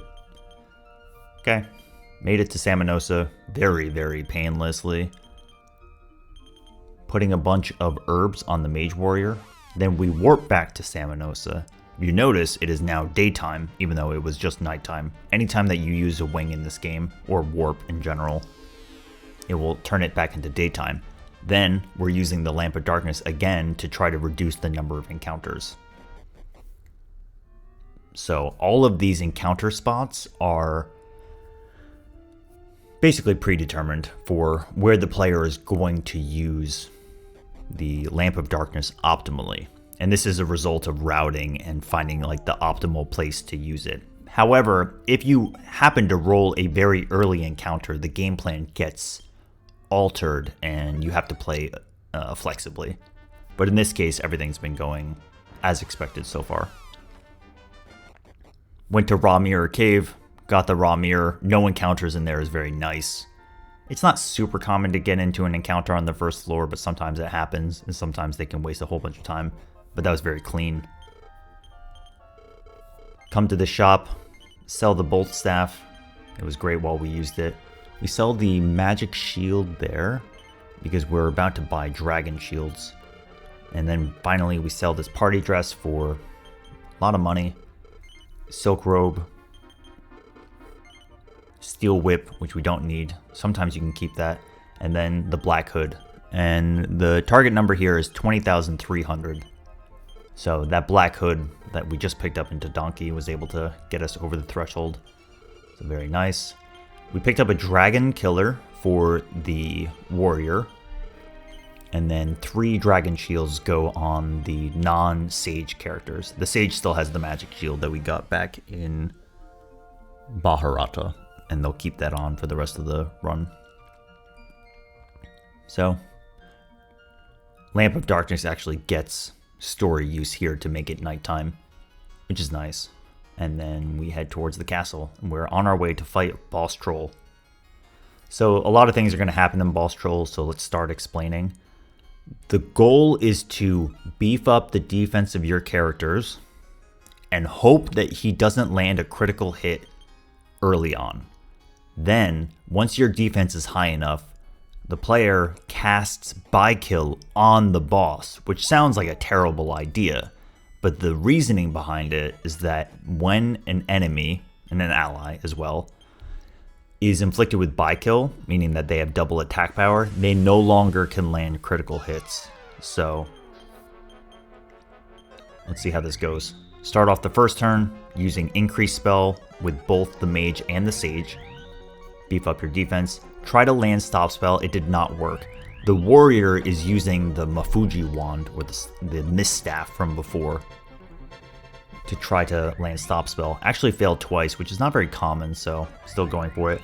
If the hero happened to learn stop spell during the grind, you can use it here, but that is contingent upon keeping them alive long enough to get to level 18. Still haven't landed stop spell, which is actually very unfortunate. So now the sage is going to attempt to use it as well. And they just use by kill on the boss. So stop spell landed, so the boss can no longer use the decrease spell defense. And everyone's at +6 defense. The boss has been inflicted with by kill, so they're doing more damage, but because the players' defenses are so high, they're safe now. The most amount of damage that boss troll can do to anybody is about 40 damage, so as long as you pay attention to the threshold, you'll be okay. Also, the player went for sap and landed it, I think it was first try, maybe second. Sap is a 30% success rate on this guy, but if you manage to land sap for what you really, really want to, you massively speed up this fight. So, even though it was a little rough by not landing stop spell, honestly, at the beginning of this fight, the warrior has nothing else to do for a few turns so that they can just keep trying it until they get it. So, it was a little slow on getting stop spell, but the fact that they landed sap right away meant the fight went so smoothly. I didn't talk about it, but, you know, obviously the mage warrior used by kill on the rest of the player's allies to beef up their own attack power. And then with sap landed, by kill landed, that was an incredibly good boss troll. Boss troll can definitely end a run, because if he manages to land a critical hit early on, then he can just completely disrupt your game plan. Boss troll is interestingly on a cycle, so you know when the critical attacks are coming, but there's not much you can do about it in the early part. But once you land by kill, you can pretty safely have a fight if you have your defense increased. So, the point of defeating boss troll is to get access to the change rod. You only have the change rod for a limited amount of time in this game. While you have it, before you eventually convert it into a chain that results in getting an orb, the player comes to Elves Village to get access to a secret shop, okay? So they have to keep using the change rod in order to change into either the woodland dwarfs or the slime. So that took about 5 tries, which is not that bad. And they're accessing the shop, gonna sell some stuff, selling the other steel whip from before, selling the hero's helmet there, selling the Gaia armor from before, selling the steel sword, and then now buying 2 wizard rings, prayer rings, which are very, very important, and then buying 2 sleep staves, which are incredibly important for this run, and the main reason that you come here. The wizard rings you definitely want to, but the sleep staves are, without a shadow of a doubt, probably the single most important item in the game from here on out. Sleep staves are just a free cast of sleep. Anybody can use them. Being able to control both random encounters and boss fights with the sleep status is instrumental to clearing this game quickly. So the player now takes their change rod, heads up to this continent, and then is going to exchange it for the sailor's bone, which is going to result in getting the Gaia sword, which then results in getting the silver orb. So that's what we're doing now.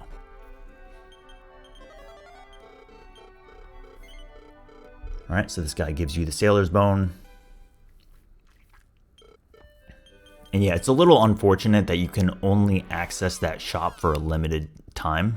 Now, if you're playing the game casually, you have the ability to get the transform ability like way later on, but for the speed run, you can only get it during this segment.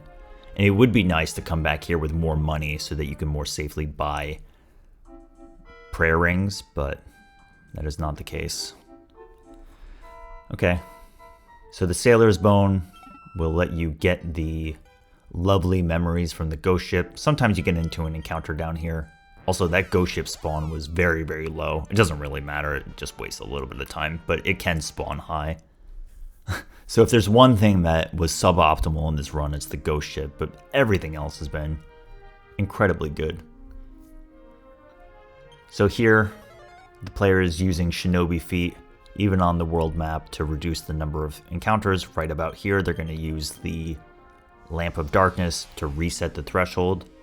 Generally, in Dragon Quest games, the ocean has a very low threat level, meaning that it takes a lot of encounters to get into a fight. A lot of steps to get into an encounter. So probably going to stop at this shrine here. Reset the threat level once again. When it's nighttime, you can't use the Lamp of Darkness to reset your threat level, right? And then it's going to become daytime again. So this is what I was talking about before, right? This is a pretty unfortunate situation because even though the player just reset their threat level, it happened to be that the threat that was assigned in the background was actually very low. So they they sailed a relatively low number of tiles to get into a fight. Let's see if they change their game plan, but this is what I was saying before about they can flexibly change their game plan to try to maximize the distance between resetting their threshold. In this case, they did it in about the same spot, but typically you would do it a little bit before that, right? All right, here we go, using the lovely memories. But yeah, it's just a difficult thing to try to explain on the fly. You'd almost maybe need some visuals. But the general idea is that if you're going from point A to point B, and you don't get into any encounters, and you reset your threshold, you do it pretty much at the halfway point, right? But if you do get into a fight early on, you're going to readjust what your halfway point is dynamically. So in the case of after that Garuda fight, if you're trying to get to this little island, you kind of want to choose the halfway point between those two. And when you're on the world map here with the water, it's like linear, it's just literally where you're going. But you can imagine it gets complicated when there's terrain, like mountains, right? So you have to kind of decide where the halfway point is. Anyways, come to Simon's cell here, pick up the Gaia sword. And we head out to Osalam, sail south. This stretch here, it's somewhat common to get into an encounter around this area, but if you manage to make it far enough, and that is right there, the optimal spot to use the Lamp of Darkness, then you can reset the threshold. Here we use the Gaia sword. We see the Doritos fly out of the volcano. And then we head south. So we're entering the Necrogond, which is a steep difficulty increase. The player is not going to primarily fight encounters on the way in, but they can, depends on what they get. You really don't need much experience here, but it is kind of nice for the mage warrior to get a few levels so that their max HP is a little bit more stable for the upcoming Orochi fights. Reorder here, put the stage in front, heal everybody up. So now we have access to the sleep staves, right? They're going to get heavy usage here. This is a pretty awkward fight to see right away, but the player is ready for it. They use the Blazemore spell on the Frost Cloud, and then they try to put the troll to sleep. That succeeded, which is good. You can see that the hero doesn't actually have a weapon right now, because we're about to get a Thunder Sword soon. And even though the player fought one turn of combat, the fastest thing for them to do in that case was to run away from battle. So they're leaving some EXP on the table, but the goal, again, is just to get through this segment as quickly as possible. And this kind of play is what really separates the fast players from the good players, right? Because you might be looking at that fight and be like, you know, it's probably like 2 more turns maybe to clear out that fight and we can just finish it, get some EXP. But this kind of player is really trying to gun for as fast as possible, right? So even though they fought for 1 turn, the goal is to go fast, right? The goal isn't to get max levels, it's to go fast. All right, so the Sage picks up the Thunder Sword, comes over here, picks up the Sword Edge armor, which is incredibly good, and then now going to redistribute, give the Thunder Sword to the hero, give the Sword Edge armor to the warrior. Getting into no encounters on that floor is kind of ridiculous, but very, very, very fortunate. So now that the hero has the Thunder Sword, which is a free cast of the Boom spell, by the way, which is very, very nice, you can start to fight some encounters. Another floor without any encounters, which is very nice. The encounters in here are varied. Some are good, some are bad. Okay, finally got into a fight. Let's see what they do. This is a, you just flee from this fight. There's no reason to fight this. This is one of the few enemies in the game that has the ability to go up to 3 times in 1 turn. He's on a cycle and he will run away. He's on a cycle with what moves he uses, but he can go between 1 and 3 times per turn. And eventually, at the end of his cycle, he just runs away. Okay, let's see what this encounter is. This is an awkward encounter. They're probably not going to fight this all the way through, but they do need to control this. The skeleton guy on the left is susceptible to Expel. And yeah, the Frost Cloud... Yeah, they're going to start to run. The Frost Cloud can use Snowstorm on your team, or they can just use regular Frost Breath, which does much less. 2 characters got paralyzed here, so that was actually kind of scary. Definitely a bad fight to get. But again, they didn't get any fights on the first 2 floors, so this is still fine. But they haven't successfully fought any encounters, so they probably have 1 more chance here at the end. Okay? So the player now, exactly, yeah. This is what makes this run so good. That the player, like, not only didn't fight anything on the way in, they managed to wait until the very last minute to get a very lucky encounter that is just going to give them the EXP edge that they need on the Mage Warrior. And you can see how easy that fight was. You can put them to sleep, it's all in one group. The hero used the Boom spell via the Thunder Sword, and then the Mage used Firebane. We don't have the Bolt Staff anymore, but we did have Firebane as a spell, so incredibly good encounter to get at the end. Again, like, I just want to impress upon you how good this run is. All of these little things going right at the right time is the result of many, many, many attempts, but this is what it looks like, right? It's the combination of really good menuing plus a lot of subtle, fortunate things happening all at once. The Necrogon is very scary. You can easily lose a character to a troll critting one of your characters. You can fail to run away from some of those encounters, but the player did a really good job of, you know, putting certain enemies to sleep or expelling them and then just getting through.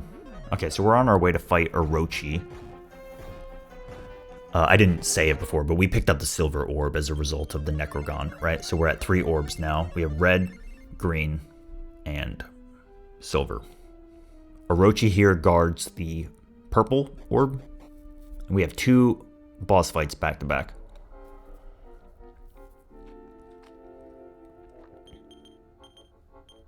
So the player has to use a prayer ring there, which is about a 10% chance to break.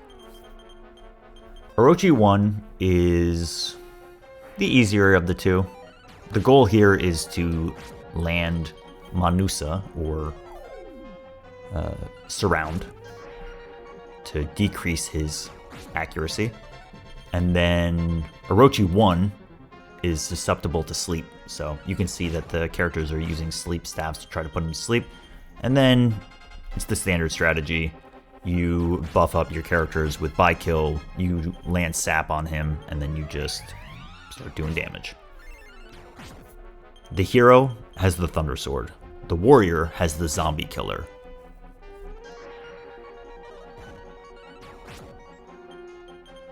And this is going very well. The player just used they had like a free turn because everybody's HP levels are looking really good. They had a free turn, so they used the Sage's Wizard Ring in battle, which has a very fast animation time. So, incredibly good fight. They do need to heal going into the next battle, and Orochi 1 drops the Kusanagi sword, or the Orochi sword.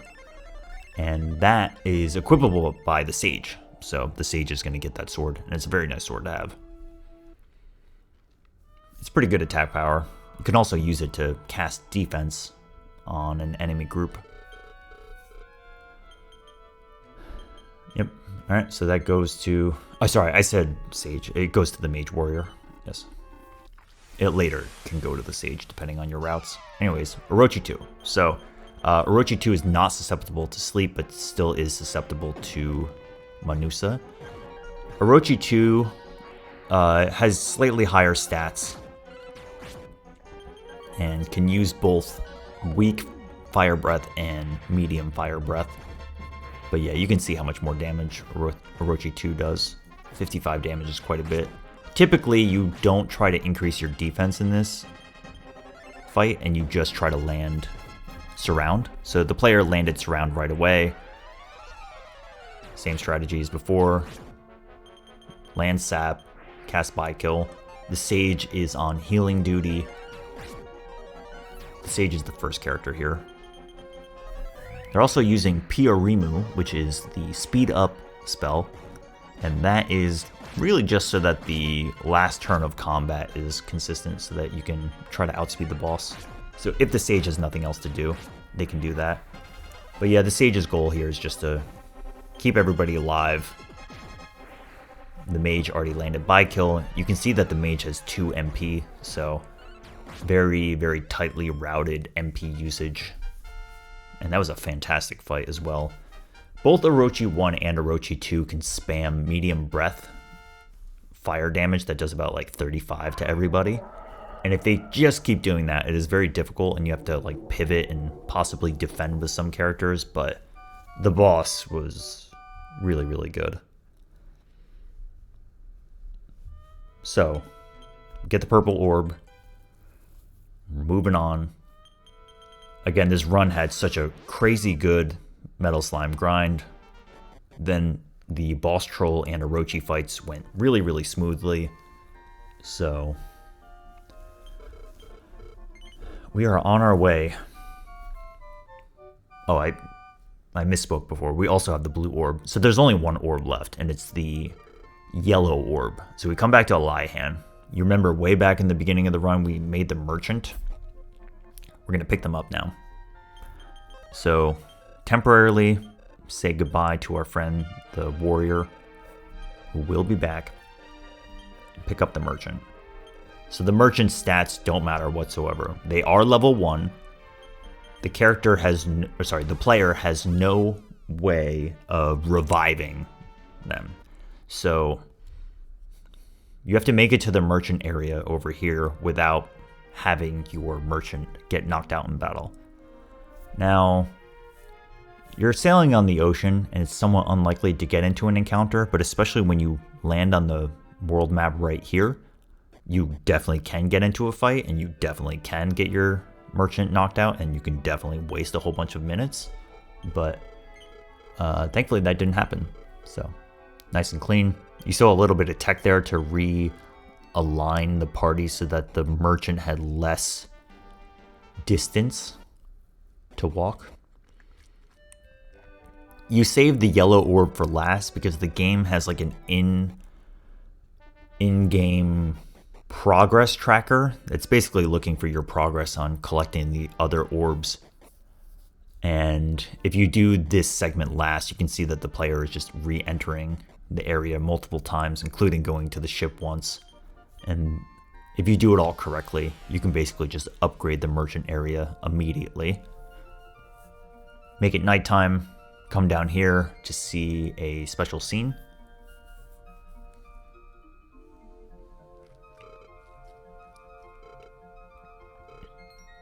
And then leave, come back in, and that sets up everything to pick up the yellow orb. So the only difficult part of getting the yellow orb is the walk to the area. But once you get here, unless you get really unlucky when walking to the ship, it's safe.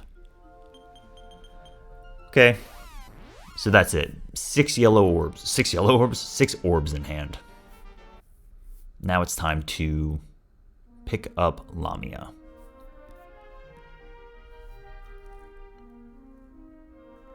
So this is maybe a good time to recap. Oh, we actually get into a fight in the ocean here. This is a easy fight to run away from, but yeah, a little unfortunate. You can see that the warrior is not in the party right now, so we're gonna pick them up soon. But yeah, this is a good time to recap because there's actually like a 1-minute cutscene break. Sort items.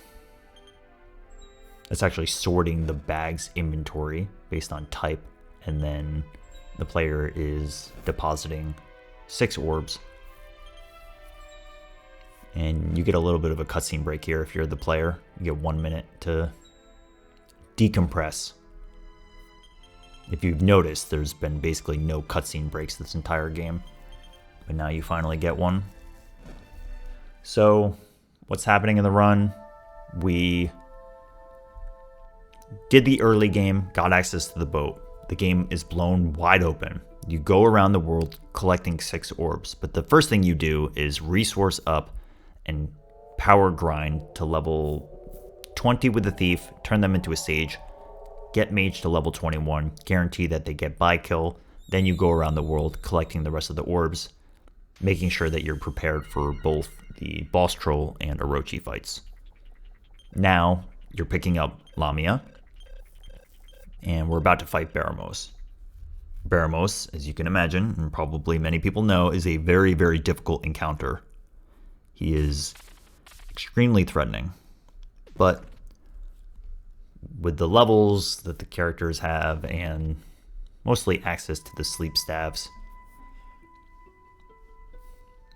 many players that are very good at this game typically survive Baramos. They have a very good internal understanding about what they need to do to win the fight, but, you know, we'll get into it. It is very difficult, though. It's probably the hardest fight to execute in this game, just because there's so many variables of what to keep track of.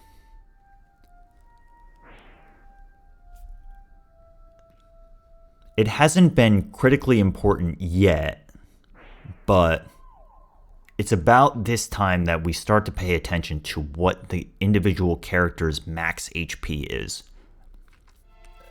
Once you enter the Dark World, which is after Baramos, you have to start to really pay attention to who's got how much max health, because there are certain thresholds that you really need to hit before you enter the final boss gauntlet. Okay, so now that we have Lamia, our airship, we make a quick detour to pick up a world leaf. So we made it this entire run without a healer on the team whatsoever, right? We definitely want to pick up a world leaf in case we need it for Baramos. Ideally, we don't need it for Baramos, and then we can just keep it. But if we do use it in Baramos, we can come back here for a free world leaf, okay? But the other reason that we head in this direction is to pick up the Orb of Light from the Dragon Queen, because we also need that for fighting Zoma.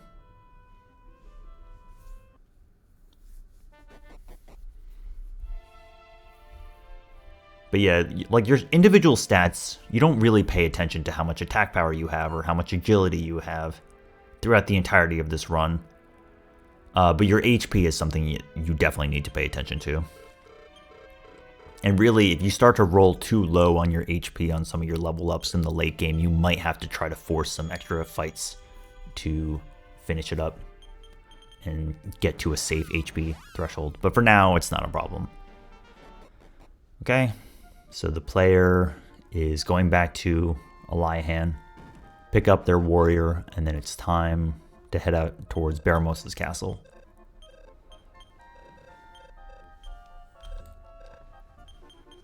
Alright, welcome back to the team. The warrior's name is AAAA. Ah.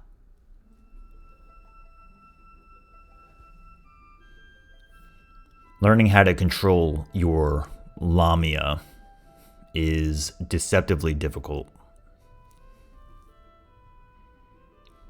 Very nice landing. MLG landing. Okay. Here we are. So some of the encounters in here are pretty dangerous. You can do a encounter reset on that tile, but they decided not to. They go straight in. The very first room is the highest chance of getting into a fight. In any of these dungeons where it's a relatively short distance to get to another screen, it's pretty unlikely to get into fights. There, they use the step guard ability. That is a very unlucky encounter. The player is absolutely playing aggressively by just running away from this fight. You can fight this fight. It's a little unfortunate. But yeah, you saw how few steps that they took before they got into that fight. So very unlikely. All right, so this is the Majin axe. We'll talk about that in a minute. Another prayer ring. And then this is the... Oh man, I actually forget what this is called. It's the cursed helmet for the hero. It actually sets his luck to 0. But it is a good piece of equipment.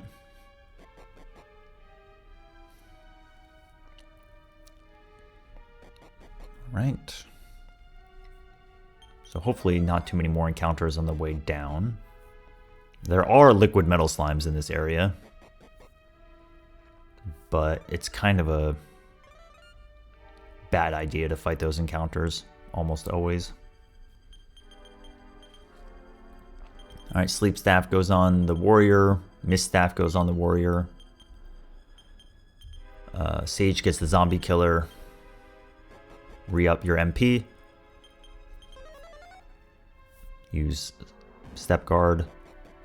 The Majin axe is a strong weapon for the warrior. It has a 1 in 8 chance of landing a critical hit and a 1 in 8 chance of missing. So high risk, high reward. Reorder the party, and here we go. Alright, Baramos, here we go. There's a lot happening. At the beginning of the fight, all we do is equip that new helmet that we got on the hero, then we use the Iron Eyes ability to bypass his turns. He is on a cycle. You want to get to a safer part of the cycle. Once you're through the first few turns, the goal is to continually put him to sleep throughout basically the whole fight. You have every party member has either access to the sleep spell or has a sleep staff. So you continually want to lock him into sleep. Baramos takes between 1 and 2 actions per turn. After he gets hit by stop spell, which just happened right there, he is now on a 4 action cycle.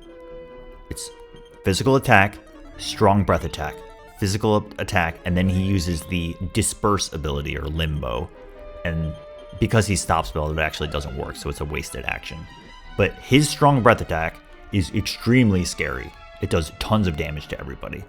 And you can only do so much to avoid it. But this is going very well. The player has successfully put him to sleep many, many times. And then it's kind of the standard strategy, right? You want to hit him with sap. You want to hit him with Manusa or surround. And then you want to buff up your characters. But he has a internal regen, right? So at the end of every round, he is getting some HP back. So the next time he wakes up, he is about to do strong breath attack, which should be soon, unless the player continues to sleep lock him. I just want to say this fight is incredibly good. Yeah, here it comes. Yes. He managed to put Baramos to sleep for many, many turns, and he was able to land speed up, buy kill his whole team. I think he got an increase off as well, all while the boss was taking a nap. So in this case, Baramos could have taken between 1 and 2 actions, so the player correctly identified to defend with one of their characters. But you can just see how much damage they're dealing. This fight is going so fast. What an incredible fight. Like, if you can manage to keep Baramos asleep for the first few turns while you set up and get all your spells going, there's little he can do to stop you. That was like an S+ Baramos fight. Incredibly good. Baramos' encounter gives you the most amount of experience out of any fight in the game. 65535. So that gets distributed to your 4 party members, and that typically gives everybody levels. Another subtlety of this fight is that you really want everybody to be alive at the end of this so that everybody gets the levels. This is the point for which you start paying attention heavily to your character's max HP. It's hard to tell right now what their max HP is because, you know, they're not at max HP, but pretty soon we're going to be able to see. And this is going to dictate how the player fights through the end of the game and how many encounters they take. This is a world record quality run, so there is a point at which you can't really slow down too much and you're just going at full speed and hoping everything works out.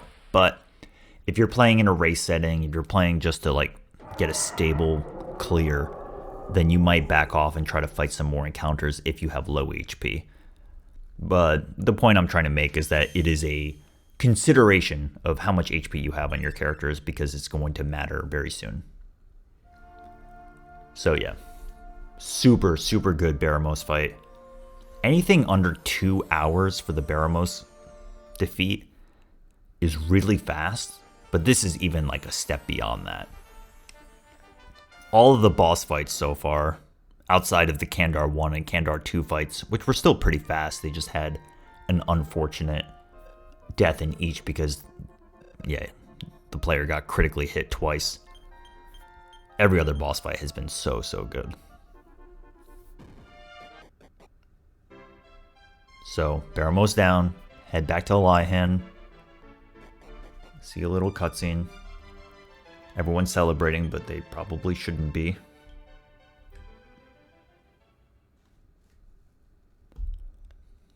Rip trumpeters.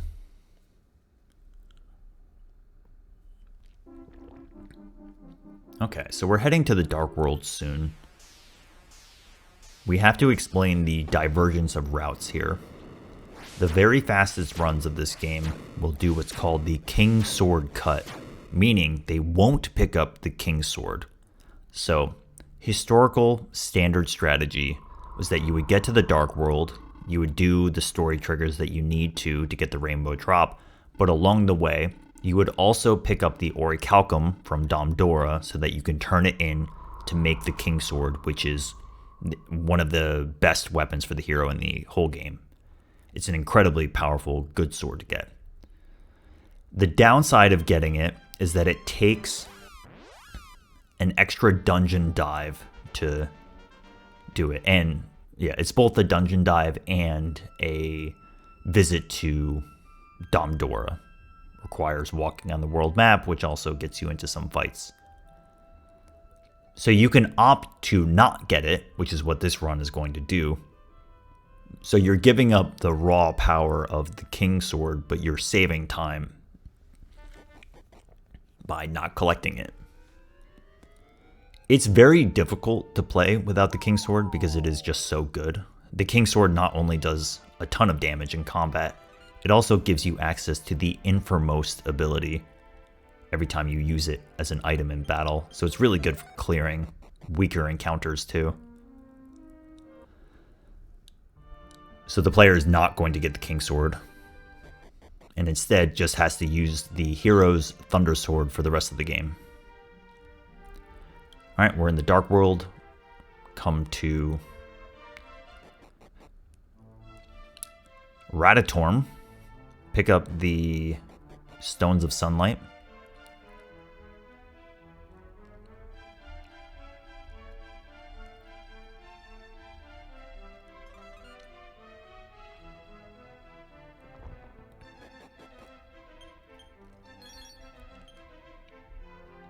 I would say the Dark World is probably one of the hardest areas in the game to control encounters. It's very fun. If you make it past Baramos, this is like a really fun part of the run, but it is very challenging to keep up the speed. Right there, the player put 1 extra poison moth powder in the inventory of, I think, the Sage. Here, we come back to Portoga to talk to this character who gives you a temptation sword after you defeat Baramos. And this is used for money. You're going to sell it. It's a pretty good sword, but yeah. Alright, so we're in the Dark World. We are doing our classic technique of resetting the threshold. The threat threshold, and we're going to sail around the world and start to pick things up. So now that you're in the Dark World, the goal is to make the rainbow drop. So you need to get the Stones of Sunlight and the Rain Staff. But in order to get the Rain Staff, you have to get the Rubus Charm from Rubus Tower. This is arguably the worst fight to get in the ocean. These guys can go between 1 to 3 times. They can critically hit you. The player opts for a strategy where they have 3 characters try to land sleep on them, and then 1 character use increase spell. You can see here that the first 2 characters had 248 and then 230 something, which is a pretty good HP level. The goal is for both the warrior and the mage warrior to be at level like 23-ish, and they want to have about 300 HP going into the final boss. Okay, another encounter threshold reset here. We'll be coming back to Rubus Tower soon, but not yet. Because you have to stop in Myra, which is right here. You notice the player actually sailed a little bit south so that they could walk through the forest and the plains rather than the mountains. Alright, so the player just picked up that Temptation Sword. They sell it immediately. Sell the Mist Staff, finally. Sell the Zombie Killer. And sell an Iron Armor. And that gives them enough money to buy another Sword Edge Armor, which we really haven't talked about, but we will soon. Buy the Water Flying Clothes, and that's it. Part of the implication of doing the Kingsword cut route is that you also don't get to buy a free Sage's Staff, which is a free cast of Heal More, which is very nice because it lets the MP of the Sage be much more stable. But now, if you don't have that, you have to just use Behuimi. So this Kraken fight is much less scary than the other one. They do significantly less damage and are much less threatening, so the player didn't even bother to put them to sleep or use use increase. They just didn't need to. Alright, so Rubus Tower.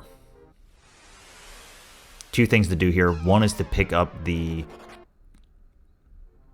light armor, which is a fantastic piece of armor for the hero. And then get to the top of the dungeon. There's no boss here. However, as you just saw, metal slimes do show up, liquid metal slimes, but the player correctly identifies that that fight is a trap. It's very slow to fight and you should not do it. Okay, so there are 2 life nuts here. We haven't really talked about life nuts, but we will somewhat soon. And they also picked up an accessory. I think it's called the Benevolent Ring. And that is going to be used for some speed control in the final fight. We don't have to worry about it right now. These are trap tiles. The player takes them very aggressively. This is the light armor. Immediately put on the hero.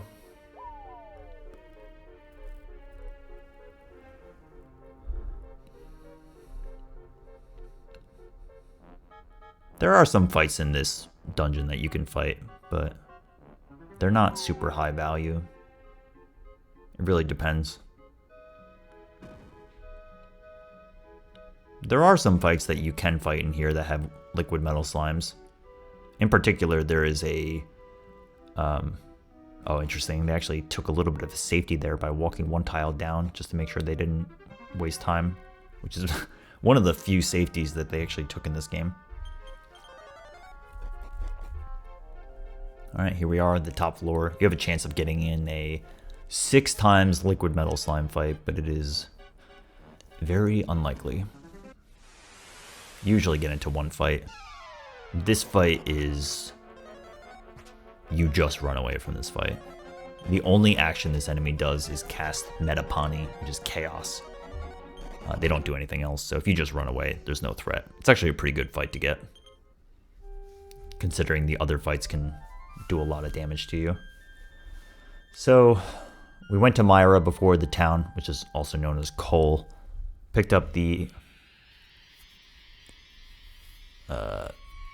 flute. I'm not saying that with confidence. Flute, question mark. And we come to Rubus, get Rubus's charm.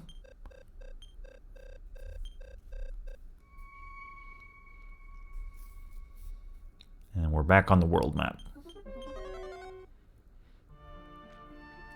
So now the goal is to swoop to the bottom of the world map and get the rain staff.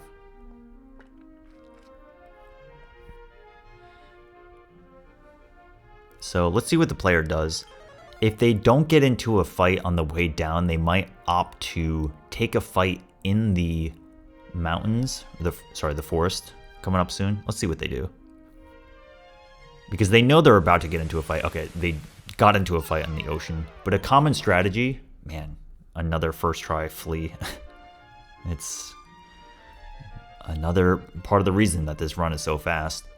So many first try flees. Like, that fight isn't that dangerous, but if you fail to run 2 times or 3 times, those guys can use Snowstorm on you, and it can just, you know, sap like 40 seconds.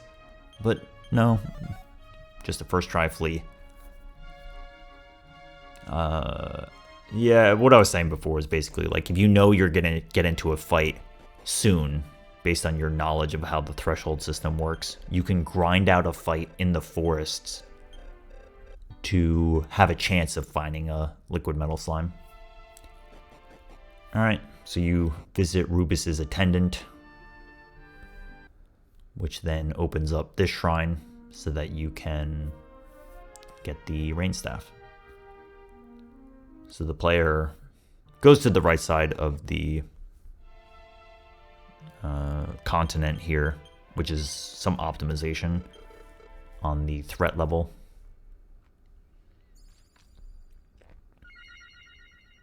Sorry, you get the rain staff from the attendant, but then you come here to make the rainbow drop.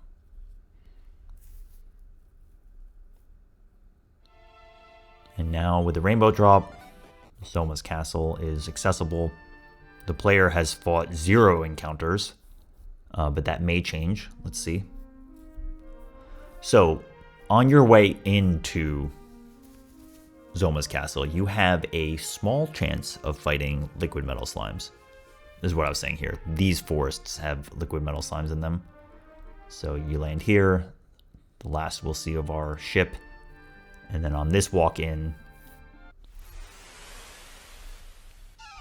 look who it is. We call him Hagu because his name is Hagure Metaru in Japanese. So, poison moth powder is back. You see the player used one on the Darth Bear. Darth Bear hits for 11 damage, immediately gets it.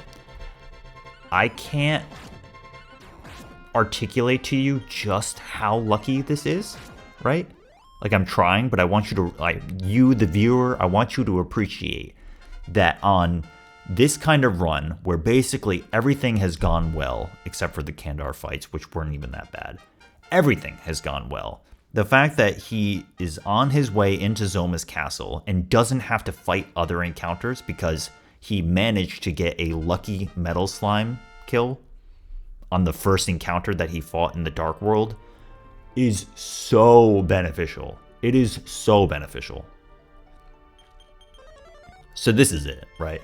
You sometimes fight encounters on the way in. One, because you're just trying to go fast, but two, you need some experience. But in this case, you don't have to, because you just got a liquid metal slime. This guy, showing up by himself, is actually pretty rare in this area. But he can cast the Explodette spell, which is what you just saw. And he's actually very scary, because he can show up with allies, and if there's a group of 3 of them, they can do a ton of damage to you. Even that one alone did like 50 to 60 damage to everybody. So you can imagine getting hit by 3 Explodettes is very scary. Also, those guys can revive their allies. But just getting 1 is not too bad. This is one of the worst encounters in the game, because you can see how slow the animations are. It's very tough. You can't put them to sleep reliably. You can't use spells on them reliably. Being able to run on the second turn is pretty good.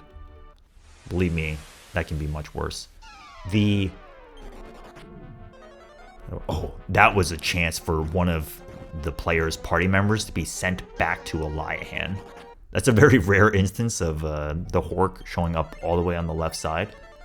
He almost didn't fit. But yeah. You can fight encounters on the way in to control like how chaotic they can get. But this player is, you know, they're playing maximum risk. They're just running from stuff if they don't have to fight. In this case, the Balrogs on the left can actually cast a defeat spell, so they are very, very scary. Thankfully, they didn't, but the player correctly used stop spell on them to try to limit that. I actually don't think it worked on both of them.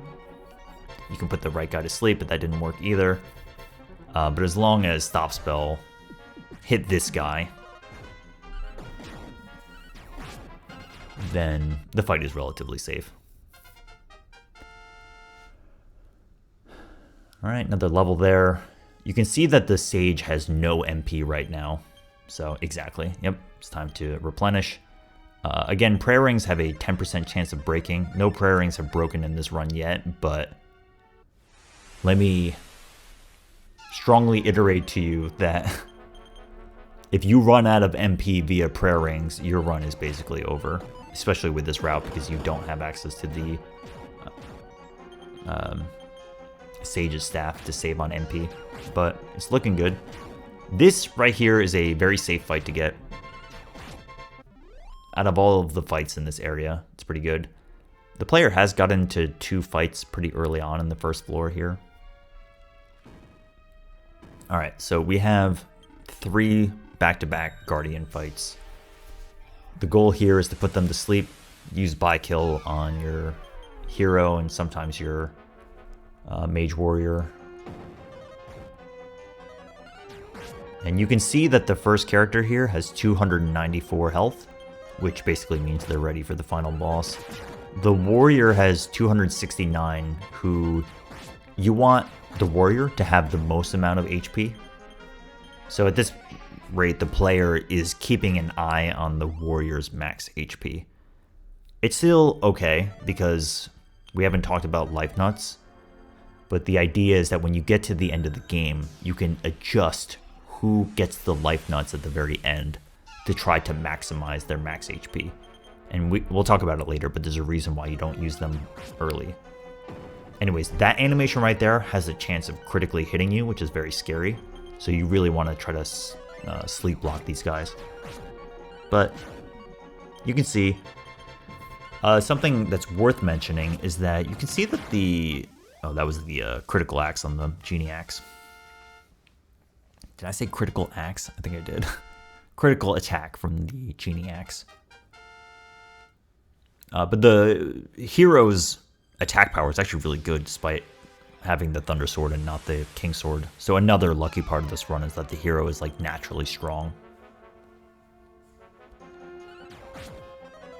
Okay. They were put to sleep, they woke up, and then they got re-put back to sleep, which is very good. So And there it is. There's the 1 in 8 miss. So high risk, high reward from the Genie Axe. But yeah, just cleaving through. Very, very fast menuing. Really good decision making. This is it. This is the run of a lifetime. Everything is going well. Getting into another encounter there might seem unlucky because you just were in some encounters, but event-based encounters like those 3 Stone Guardians are different than random encounters from the threshold perspective. Alright, so both of them, the Balrogs on the left here, tried to cast Defeat, but thankfully, Stop Spell had landed on them. You really don't want to be hit by Defeat Spell, because any character going down is extremely bad. At this point in the run, you only have 1 World Leaf on hand, and you're about to get another one soon, but you have no way of reviving characters in this game, which is what makes the end of this game so scary. I mean, the whole game is scary because of it, but especially the end of the game. Any character getting knocked out is extraordinarily bad. Nice floor. Alright, this floor is one of the most common floors for getting into a few fights. This is a great start though. Let's take a look at our HP levels. 309, 271. So the warrior with 271 is actually a little bit low on HP, but they're going to roll at least 1 more level up. And both the hero and the sage's max HP is looking pretty good too. So, I mean, having around 200 HP for the final boss is still very scary, but as far as the speedrun goes, it's about what you expect. But 270 on the warrior is a little low. Alright. So these fights are looking pretty good. This is like a very standard fight. Getting hit by Inframost by this guy is a little unfortunate. Every time you get hit by an AoE spell like that, you have to revive your whole team. Sorry, you have to restore HP on your whole team. Alright, here we go. Ortega. Little bit of a cutscene break here. So, let's talk about what's happening throughout the rest of this run. Gonna pick up the Sage's Stone, which is gonna go on the warrior. Gonna pick up another World Leaf. So the player has 2 World Leaves after they pick up the next set of chests. Then it's off to the boss gauntlet. This is your final chance to fight some encounters if you want to get another level. But you are going to get EXP. Sorry, I should correct that. You're going to get some experience through the final gauntlet before Zoma. So you do get some chances to level up. But if you need to course correct to try to force the final fight against Zombie Baramos to give you a level up, this is your last opportunity to course correct. But typically, runners just go through. Unless your HP is really, really low, you're probably just going to go. And this runner, it's really, really fortunate that they got that liquid metal slime before. It's just so good. It's really showing the snowball nature of this game.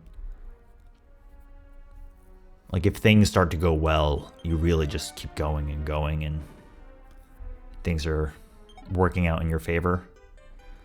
Okay. World Leaf, pick up the Sage's Stone, which is a free party heal for about 90 health for the whole team. Infinitely usable, incredibly good item. It's actually pretty much the reason that we can survive the end game. This is the single worst encounter in the entirety of the game. Failing to run away once is very bad. You can see they took a lot of damage, and then they managed to get away second try. I can confidently say that failing to run again easily could have cost them the run. It's actually kind of ridiculous that they did that, just trying to run from that fight. Those guys, that particular combination of guys, the Stone Guardian plus the 2 Archmages, they can do so much damage to you. So this player, having a little bit of hubris, yes, I would say, is just like, I'm at the end of the game. This is one encounter away from being the fastest time of this game of all time. So they just make the gut call and run away again. Because there are things you can do to control that encounter. But that was a huge, huge risk. But they got paid out. All right, here we go. King Hydra. King Hydra is probably the easiest of the three. But he can do a lot of damage, definitely. He has high attack power. You can put him to sleep. It's not guaranteed, but the player did manage to land sleep, which is great. Land sap spell. Use buy kill on the rest of the team. And it's kind of the same strategy. But now that we have access to the Sage's Stone, you see that the Sage actually has the Sage's Stone right now, and they are spamming every turn to try to keep everybody's HP up. Just like that. The hero doing 250 damage without the King Sword means that their attack power, their strength is just very, very high. So everything is going well for the player. But yeah, even there, you can see that, you know, the hero in the third slot got down to critical HP. Okay. Do some re-inventorying here. Sage's Stone goes on the warrior. Genie Axe goes on the mage warrior. Use prayer rings. No prayer rings are broken. Off to Bomus. Bomus is super scary. This guy can go between 1 to 3 turns. Sorry, actions per turn. Let's see what he does. Starts off with a physical attack, which is probably the best thing, and then Ionazun. Explode it. Pretty good outcome. The warrior is slow and will go at the end of every turn. Missing that Genie Axe hit is pretty bad.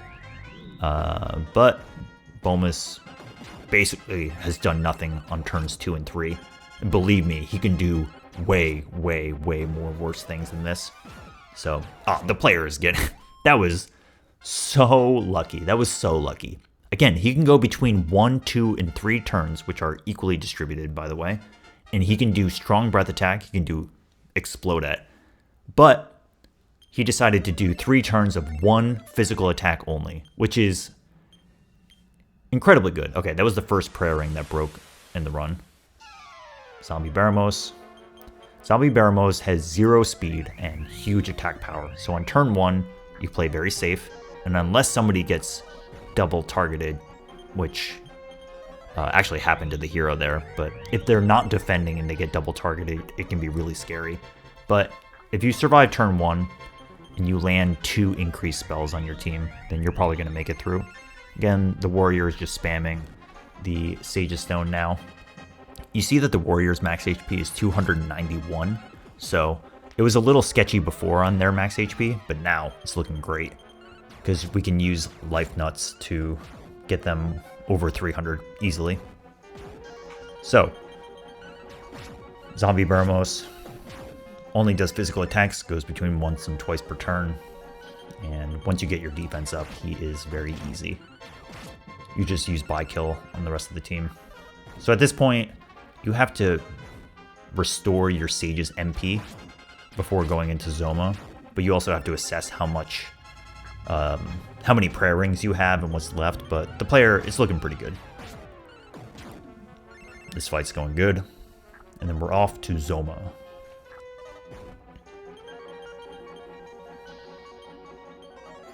Ah, yes. Very cool technique there. The Sage used Rob Magic on the hero because the Sage wants as much MP as they can get, and the hero doesn't have any use for their MP anymore. So they actually just stole it from their ally. Okay. Heavy Metal Ring goes to the Mage Warrior to give them a little bit more speed. Heal up. And now it's time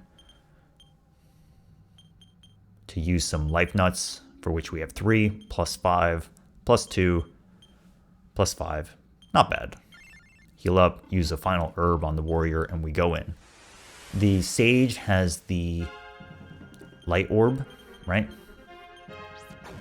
Did not outspeed the boss, but everybody's HP level is looking great. Over 300 for the Mage Warrior and the Warrior. And then we're off. All right, so Remember at the very beginning of the run how I said that the hero's speed being slow is helpful? It's for many reasons, but including this fight. You want the mage warrior who's in the front to be by-killing the hero consistently. So, by-kill comes out first, then the hero attacks. So the heavy metal rings on the mage warrior, using by-kill on the hero. Zoma's going to use freezing waves every now and then, which debuffs, resets all buffs, so you have to reapply. The goal here is to land by-kill and sap to do big damage to Zoma. Zoma does enormous damage with his physical attacks, and his AoE breath attack is very scary. This right here is Ice Spears, Mahiato. The name of this channel, by the way. Which is a pretty good... Like, every time you see this spell, it's actually probably the best single outcome that he can do. There comes Freezing Waves. So, Freezing Waves not only gets rid of your team's buffs, but also gets rid of his debuff, sap. So you have to reapply sap. It's part of the reason that this fight's so difficult. The Zoma fight is very chaotic, right? You have to do a lot to rebuff your hero, try to reapply sap. You have to make sure that characters are alive. Basically, the second character, who is the warrior, is just using the Sage's Stone at every single turn. The last character, the Sage, is either using sap or emergency healing, and the first two characters are tanking as much damage as they can take. Sometimes the Mage Warrior will back off for a turn and just use Defend to try to soak up a physical hit. Again, physical hits typically target the front of the party. That was to the Sage in the back, which is very scary. And I talked about it before with the Benevolent Ring, but basically the Sage is controlling their speed by either equipping the Meteorite Armband to go first, or the Benevolent Ring to hopefully get outsped by Zoma. It's all about turn control. We actually saw a raw critical hit from the Mage there, which is actually huge. This right here with the 146 into 56 damage, 90 health on the Warrior, very, very scary. If your Warrior goes down, you probably lose the fight. So, yes. That was an emergency heal. Got another physical attack to the Warrior. Extremely scary, but manages to get back to 188. The player is going to try to heal him again. Freezing Waves on this turn is probably the best possible thing that can happen because it gives the Warrior a chance to recover. Very good. Very, very scary.